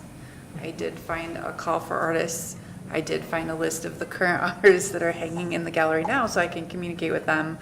And a little bit of a structure of the timing. Given that we're already behind, just from a timing perspective, and the idea that I'm hoping that we can talk about how we partner with others to bring in shows, if that works for the commission, which we can, if that's a direction we wanted to go, I think that's an item that we need to bring back and talk about a little bit more in depth. But we have basically artists' artwork that is supposed to be picked up, and I need to communicate with them. It's supposed to be picked up at the end of this month. I would like to communicate with them that we would extend the show by a month. We do have a artist the mayor has arranged to come get a proclamation at council, so I'd like to have a show on music in the hallway when she's here. I would rather not have blank walls, and it gives us a month to figure it out. So my thought was that I can email all of the artists and see if we can extend for a month. And if anyone can't, then I deal with that on a one-on-one basis, and then we kind of adjust the show as needed. I did also keep hearing about the show that's happening at the county building, and there's been a couple of mix-ups in calendars, so I haven't yet talked to the Arts Council about exactly the flow of the show there and whether it would make sense to have some of their show here as they're opening up the show. So I don't have enough details. I was hoping to have that and go, okay, we could do that for the month of June if that was of interest and we could trial out a partner. So I don't know that I can get that figured out before the next meeting because I have to do a call for artists for a show starting in June. Because I would want a show hung at least for 4th of July, making sure that something's up there. So I feel a little bit stuck, and that I think we need to just move forward with a show. And here are the themes that we found. We did find the themes. Thank you, Vera, because we went through everything, and for some reason we could not find that document with the themes. So we do have the themes that then we have to do the call for artists and get it going, so that you guys have the ability to make decisions on May, so that we could get a show hung in June, for June. So that's kind of where I'm at. Are there any questions around? Maybe just point of clarity, so we're all on the same page, if you want to like elaborate on the Pride show. I mean, maybe not date specifically, but my understanding is that Nevada County Pride is working in collaboration with the Arts Council to mount a show at the Yes. Rood Center. Yes. And that they have just wrapped on an artist call for queer artists, and that they have kind of insinuated that perhaps some of their some of the art could be shown here at Champ. What? Are you asking if? That's my understanding. That was sort of like the vibe I was getting, Yeah. but the meeting on Monday was canceled, so then I don't have that information to be able to say for sure that what their dates are Right. and what that looks like. But with speaking in like kind of broad terms, at this meeting, we could say, if what we understand is the case, would Yeah. we want to move forward in that direction as Yes. a priority based on constraints? And then the second thing would be like, here's our backup theme kind Yeah, of thing? that would work. Just, does that make sense? I would move towards that if possible. Okay. Yeah. this We is- have this is- two options that you can work with without needing to meet with us. Okay. I think that's pretty. So this is a time for questions, not discussion, but are there any other questions? Okay, then. Would that make it doable for you? Yeah. And we would be looking towards them hanging it and doing everything. That's what I so would it ask them about. Takes it And if off not, of you. I'm already committed to figuring out how to hang I mean, I have hung a show in the past, so at least out of all the city managers you could have hired, you've got one that can hang a show. Not that I think that's where you want me to be spending my time, but I can do it. So there is no staff member that is designated as like the Champ manager currently? Because I know that role has switched so many times since we've been a commission, through Lisa, through Brittany, through Lon. So, and that's my understanding is because there isn't one, it's just been kind of like who's available, so then you get this inconsistent and frankly probably irritating, like what's happening right now is like, well, how come they don't know? The planning department is, she's not overwhelmed, but she has a lot on her plate with all the stuff that's coming in. So planning would be the place, and then she shares a staff member with the engineering department who is also working on some water reports and things like that. So there's just not a really good space. And then our finance person who has done it in the past, which I mean, to be honest, like, that's a big stretch to have your finance person like, again, not because it's not capable, but it's just not the wheelhouse. They've been installing a new financial system. So I will probably draw on someone. Parks and Rec is hiring this month for temporary staff for summer coming up. So like in the world in which there's additional temporary staff, but again, I'm not gonna turn over an art show to a part-time staff member. Yeah. So. No, because I mean, as a gallery manager and curator, Yeah. having run many group shows, it's a lot of work. Yeah. It's a lot of work to No, communicate with I'm very afraid. artists and to like manage all the details, and also like if it's, I would rather the city like us slow down and pause than do a poor job Yeah. of representing artists and clumsy handling of art Yeah. and, communications. Because I feel like there's already been a few snafus that weren't Yeah. really like respectful to artists. Yeah. So, and also like I completely, working for a nonprofit for years, I completely understand like people wearing multiple hats and like really overburdened and stretched. So want to be considerate to the Yeah. staff, and also want to see Champ professionally and respectfully Yeah. managed. And I'm happy to like give tools, trainings. Yeah. I just don't want to do that indefinitely. Right, right.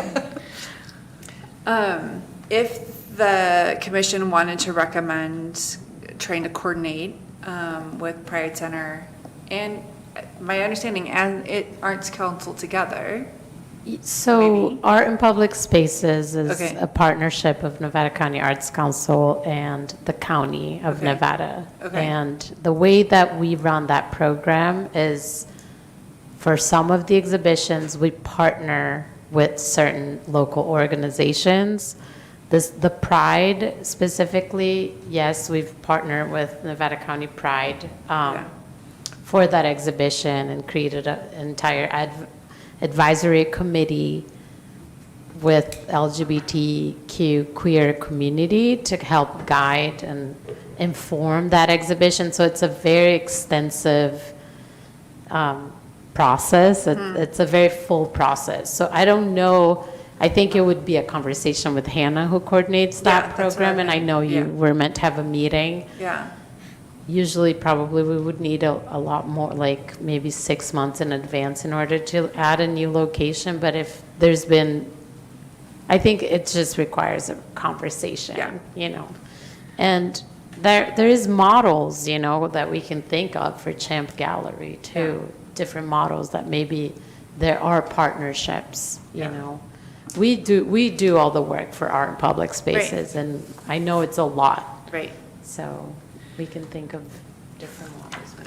But having the backup plan of another theme selected would also be wise. So if the commission wanted to give me the direction of to work Yeah. with, to have some key pieces from that show, that works.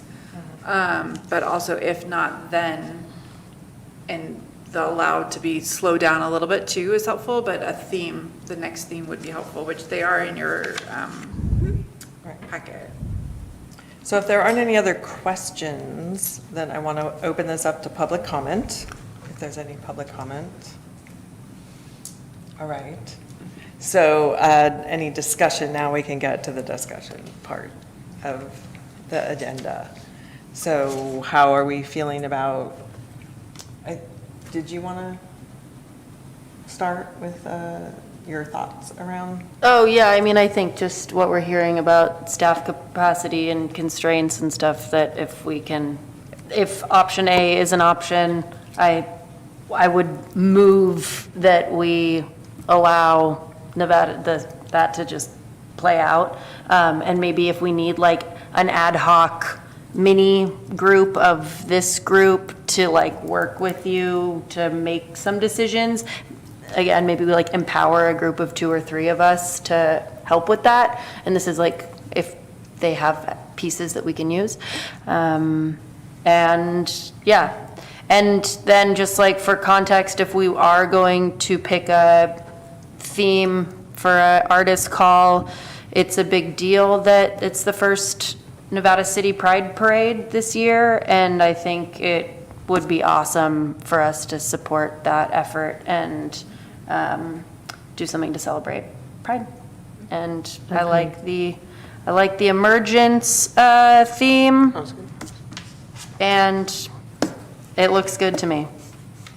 So are you saying that your first suggestion is that if we can collaborate with Nevada County Pride and Art in Public Spaces to bring art here from that and hopefully free up some staff time and work? If that isn't possible, then your second suggestion is that theme. Got it. Correct. I agree with that. That's kind of my feeling too, so. Under discussion? Yeah. I just have a think that's perfect. question, and this comes from me not being an artist, as I said, is if we had to go to the Plan B, is there any way we could do something that wasn't our full-blown normal call for artists and go through all of that stuff that the staff has to do and still have some kind of a display that would meet the theme? And that doesn't need to be hung, all, not everything. I'm just asking if there's a simpler version we can do and still have a good gallery showing without having to worry about the whole, somebody's got to make sure these are framed right and this is hung. And I know that it's fallen a lot on Mira in the past, and Shannon, so, and staff doing it. So I'm wondering, I'm asking among the other commission members, do you know, I'm thinking maybe some sculptures and maybe, we got the thing that you can hang it, something down that from the ceiling and all those things. So are you, I'm trying to understand, are you suggesting that potentially we don't do a full, we don't do a call for artists, we don't have it's set up the way that we have a shorter term, smaller, sort of hand-selected showing of art before the next official theme comes in, that is Just, probably related to Pride Month is what Yeah. I'm imagining you're saying. and we could still maybe have to do a mini call for artists or whatever, but I'm just trying to find a way that we don't have this last minute mad push to get this display up by June 1st, and are there ways that can be done? Yeah, I don't know. I feel like the call to artists is pretty standard, and I don't know if there would be any weirdness if we didn't make it more public. I think, yeah, especially if we are picking a theme, let's say like if we do pick the Pride theme, I think it's a lot of responsibility who's deciding like what pieces will represent that. So I do think, especially for like, if we do, I'm with Shannon, I think the emergence theme would be the one that I'm leaning towards, and if we do go with that, I do think we would need to do a call. I do understand where you're coming from, yeah, I like guess I'm- lessening the administrative burden. I guess, yeah, my point is there something we could do to fill the space that would still give the support and everything without it being the full-blown gallery Team display? itself also deserves the whole full-blown effort as well, though I feel, personally at least, I think that it deserves that much effort into that theme, especially with it Yeah. being the first year that there's a Pride Parade, Right. you Well, and know? then do we have to think about, and I don't know, I'm assuming you've made the decisions on the art, for all the art in the show in the past, but if we're picking a theme about a particular group, like, does this decision-making have to widen? Do we invite people from the community to come and input on the like, I don't want to, I'm thinking of the repercussions of picking the wrong art, and I don't know, like, the wrong art doesn't make sense, but, And I'm not fully clear on whether or not we have in writing the process. Like if it's, pretty sure we don't. we don't, In okay. terms of the voting. Yeah, like how we actually, is it And been? we've done a number of different things, and then like the last time we modified it even further. So we could potentially have another process for this one. We could, I would just suggest that like if we're inviting in the public, we use something that's automated that potentially happens before our meeting, so then we just come to the meeting and we review the results. And then we will just have to like do our due diligence to make sure we really spread that broadly so the community can really participate. I was in it. thinking It's more not just having it blessed by the Pride Center. Okay.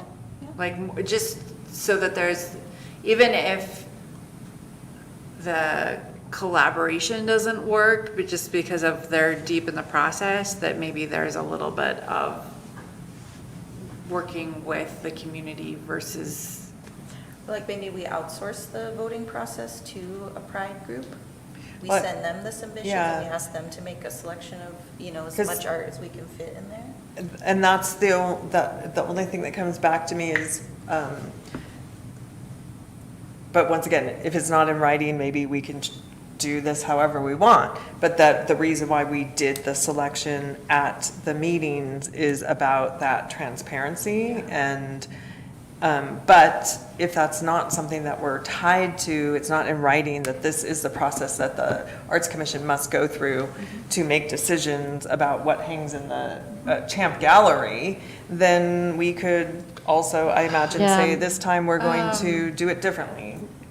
I guess I have to read the ordinance a little bit more closely. Well, about- I don't think the Champ Gallery is in there because it Right. didn't Yeah, even exist. my understanding is that the Champ Gallery is the discretionary of the city because it is like city property and it Yeah. is a program of the city. Yeah, Because I haven't seen that in the ordinance either. right. It wasn't in existence when the So ordinance was I written. don't know if necessarily needs to go through a public review process.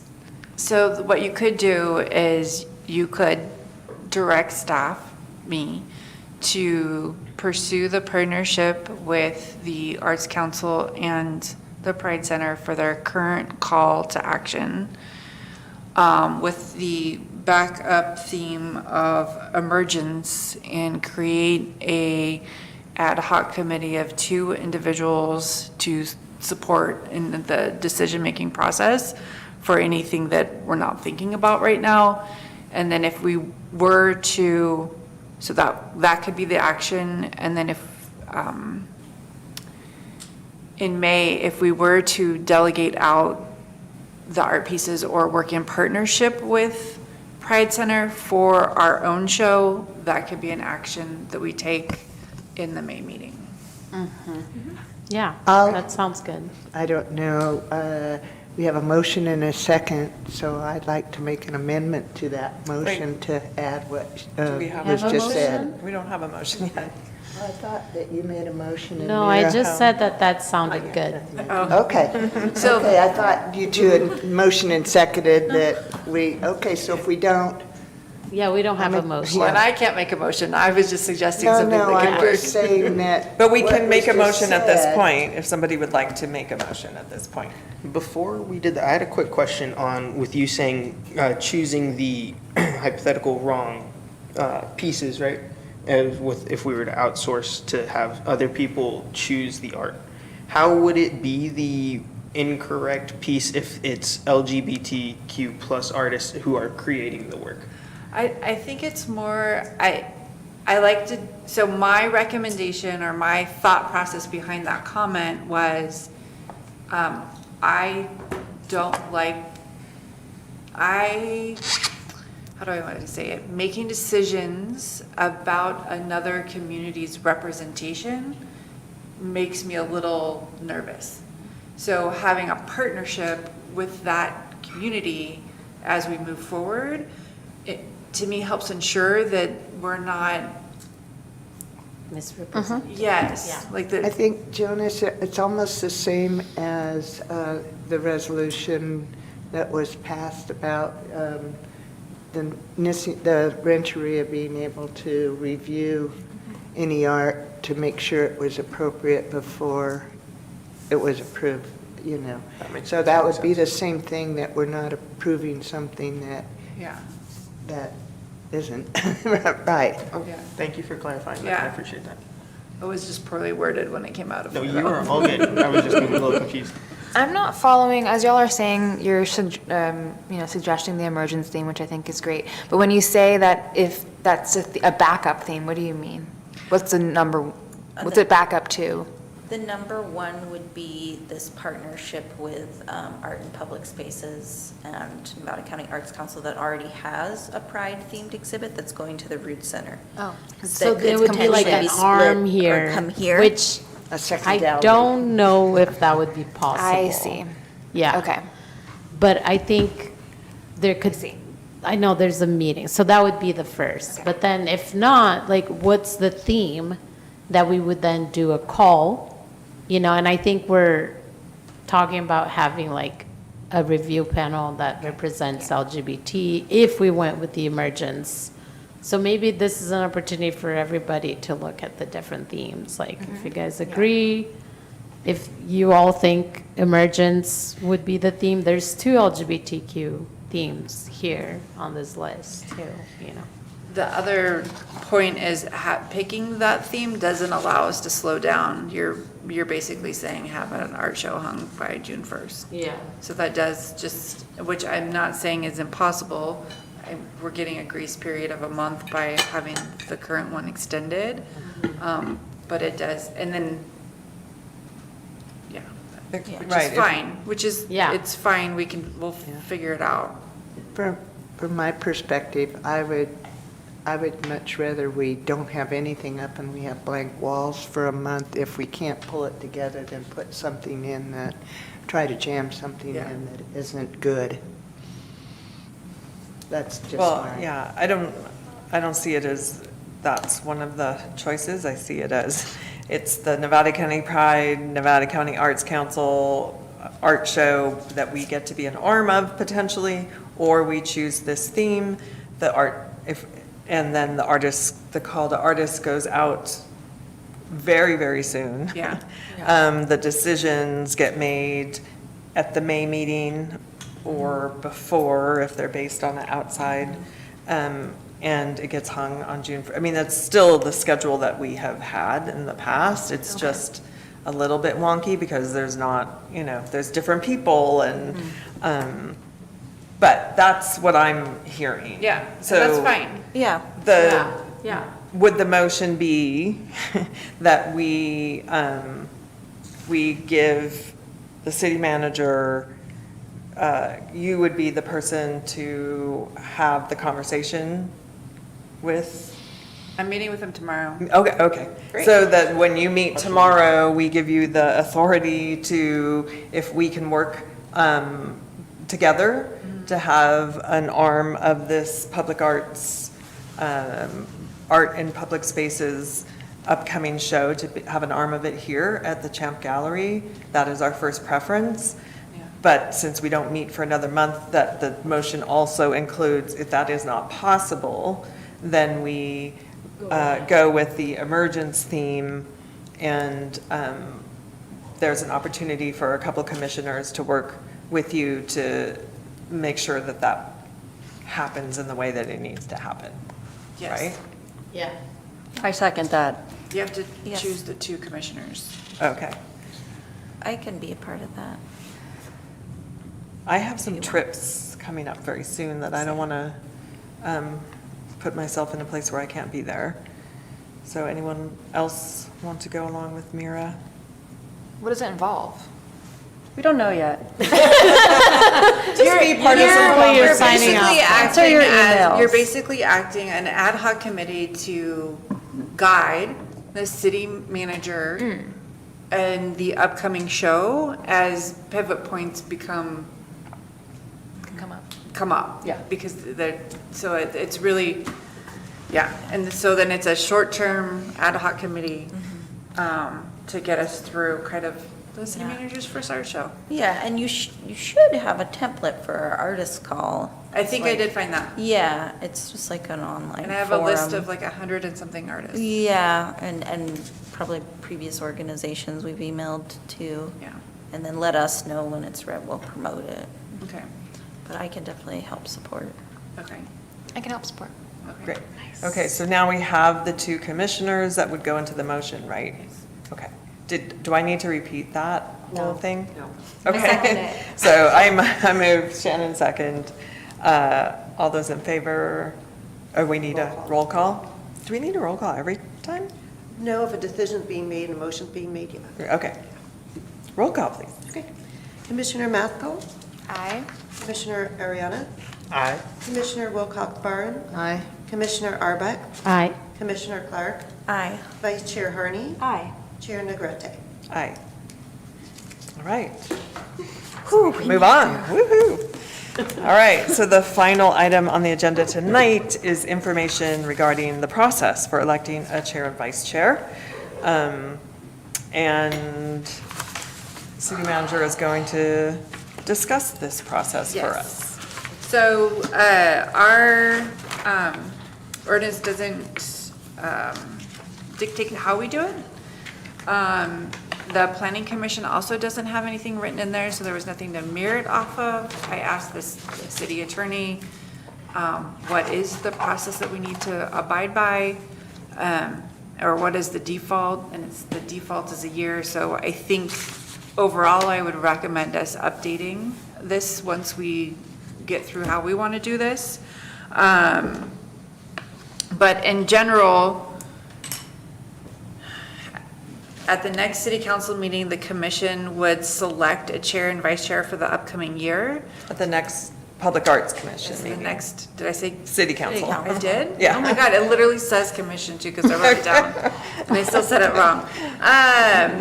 So a lot of times, if you just put it straight on the agenda and then it's like, who wants to be chair, and everyone's looking at each other, this allows for people to, so it allows some time to understand what the role looks like, and have a conversation with me about the timing, how much time, the commitment, all that kind of stuff. So if you're interested in serving or you would like to nominate another commissioner, you would need to email me by April 22nd.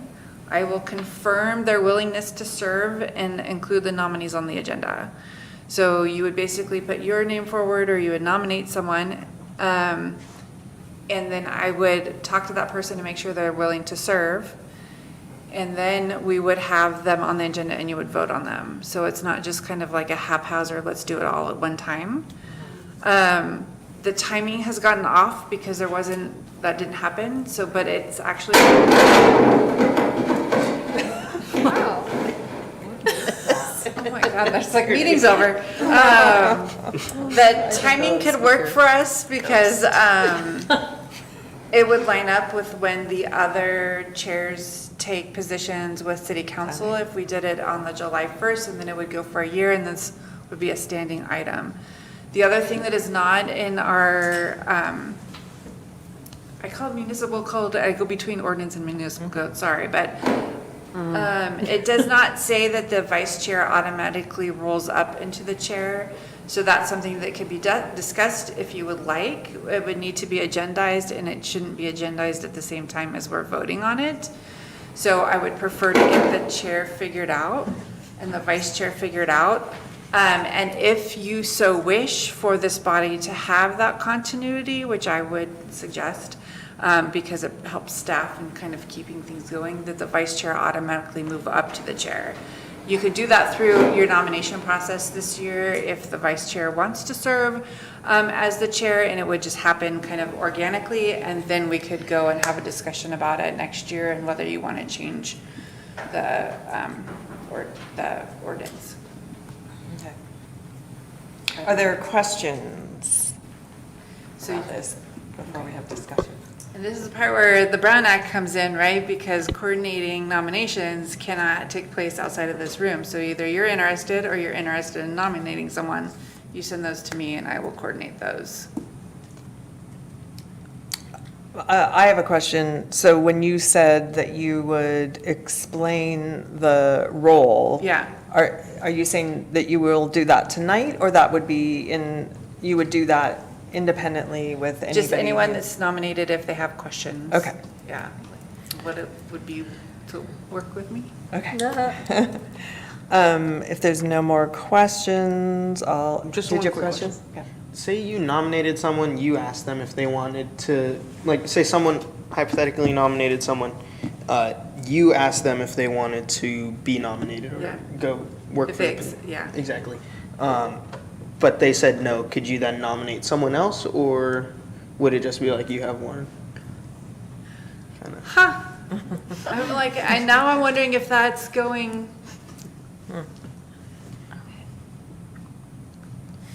Oh, I guess I would probably have to tell you that they didn't accept the nomination so that you would know. Yeah. Yeah, I just wouldn't tell everyone. Yeah, Okay. and so then you could nominate someone else. Okay. Yeah, Thank you. that took me a hot minute to. If there's no more questions, then we'll open this up to public comment. And I see no public comment.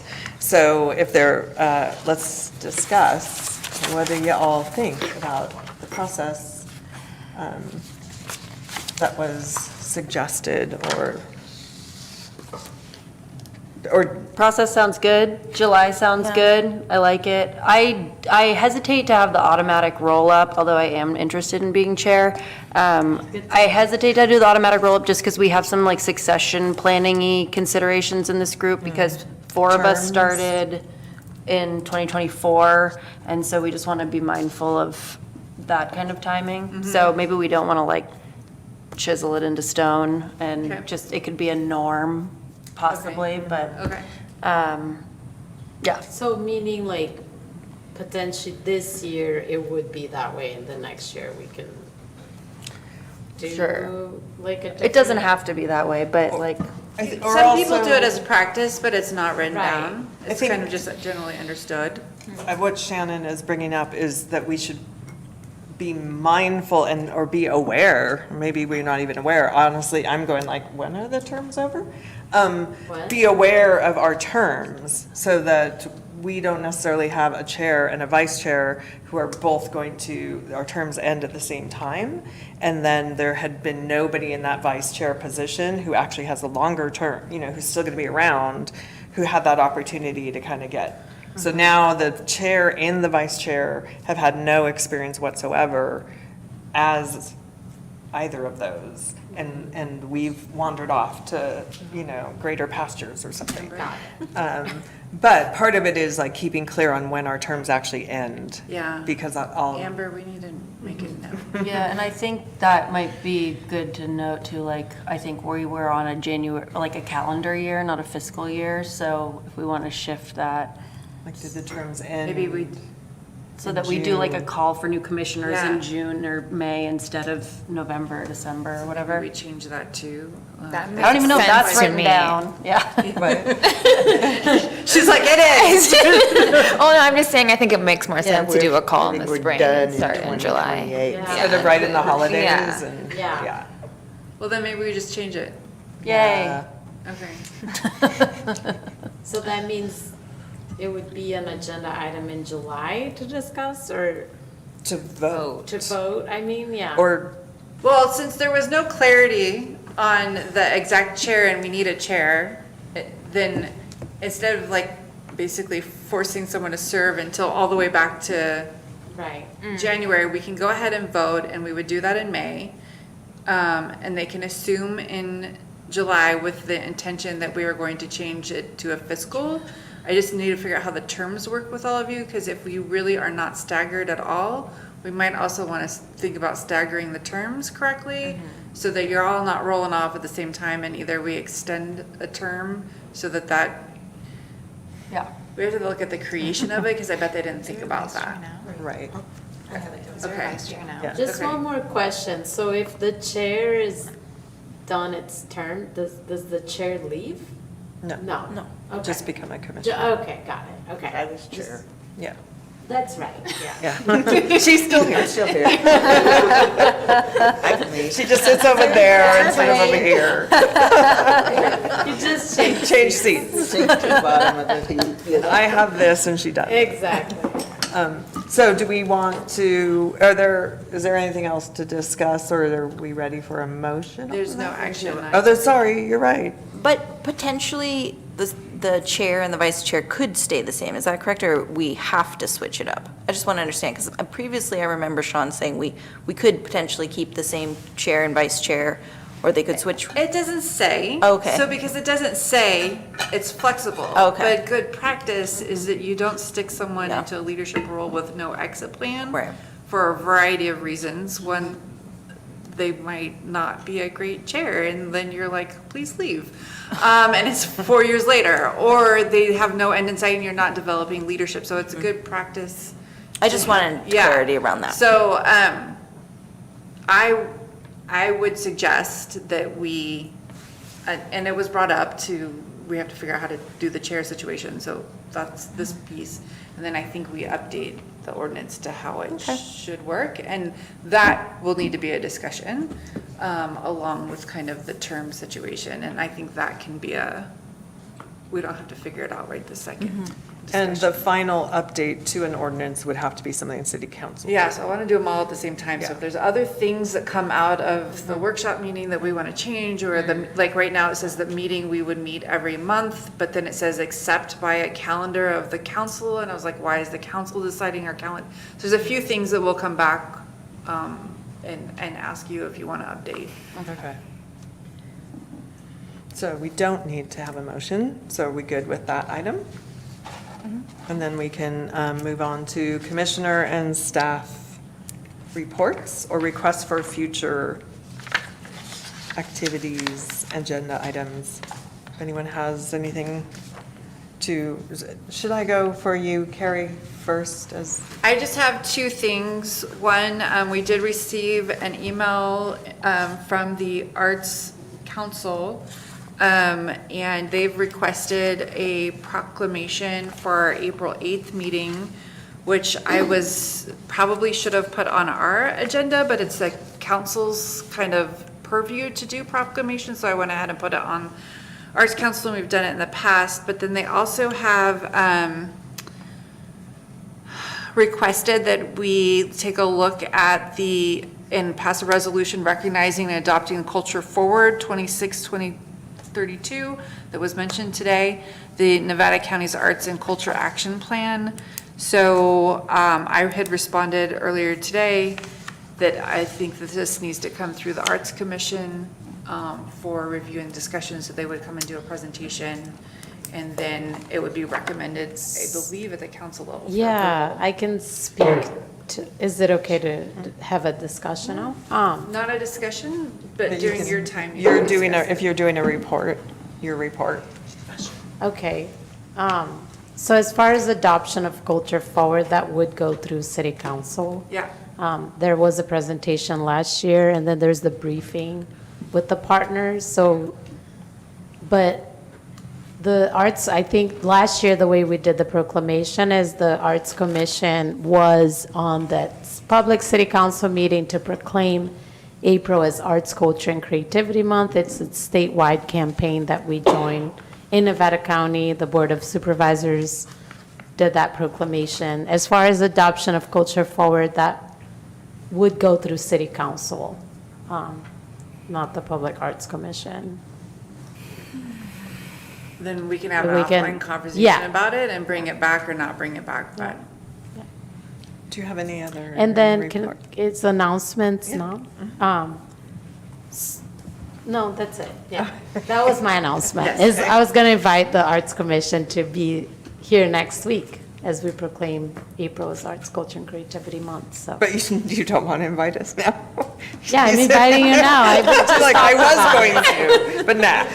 Thanks, G. Okay. Great.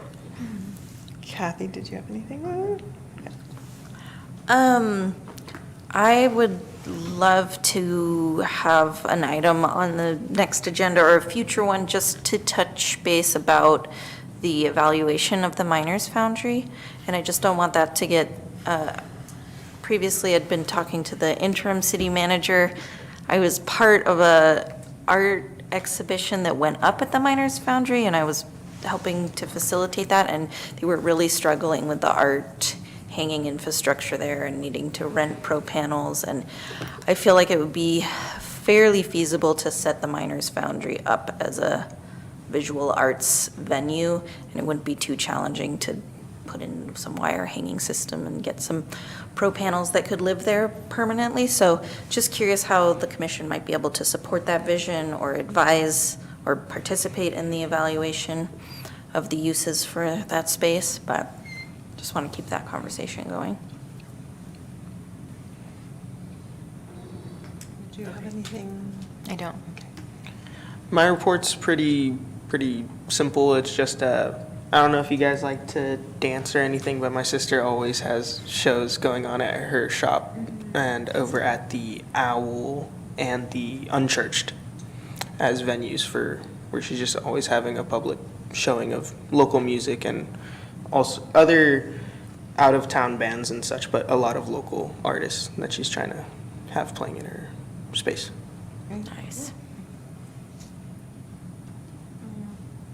Just, yeah, if we could agendize in the future the Seven Hills Art District thing, what do we do about that? How do we talk about it? And the $750 fee thing, what do we do about it? How do we talk about it? 2026. The only thing I have to report is I had out-of-town guests this weekend, and I brought them to the Ubaseo Gallery, and they really, they were here from Los Angeles and really loved it. And I don't know who it was who was working the front desk, but she was really Iona. wonderful Yeah. and lovely, and I just encourage everybody to go again. I don't know how often things This will be up change. for a while. Okay. The current exhibition, Pamblo Remembering a Forgotten Leader, will be up through this year. Okay. At least. Did you go into the theater? Did I- you watch any? I being a didn't, theater but now- manager, But that gives me okay. an opportunity to go back, so. Yeah, definitely. We have I a- saw the signage for A it. good selection of like 12 short documentaries, arts films, and historical. And do they just loop, or do you? No, you can choose select, we them? can turn them on and they can just keep rolling, or you can select a few that you Okay. want to see, so. Wonderful. But it's a nice variety of like arts films that were made with the tribe, educational documentaries, language. It's, yeah, a rich collection. Great. Yeah, thank you, Celine, thanks for bringing them in there. Madam Chair, I do have something to report. I just thought, I'm sorry, I'm really tired tonight. But I am, as part of Nevada County Reads and their book Northwoods, I am leading a tour around Nevada City of some, pointing out the history of some historic homes and a few other fun facts. On Saturday, April 4th, from 10 to noon, you meet at Otsassee office in South Yuba Canal Building, which is where the chamber is. So it's open to anybody from the public, and it'll be kind of loosely tied to the book, which is the history of a pre-Revolutionary War house. So it's, and the people who have lived in it up to present time. So that's the idea of it. Great. Thank you. So I'm looking for a motion and a second to adjourn. Motion to adjourn. I second that. Okay, so we have a motion from Commissioner Arbex, second from Commissioner Arianis. All those in favor say aye. Aye.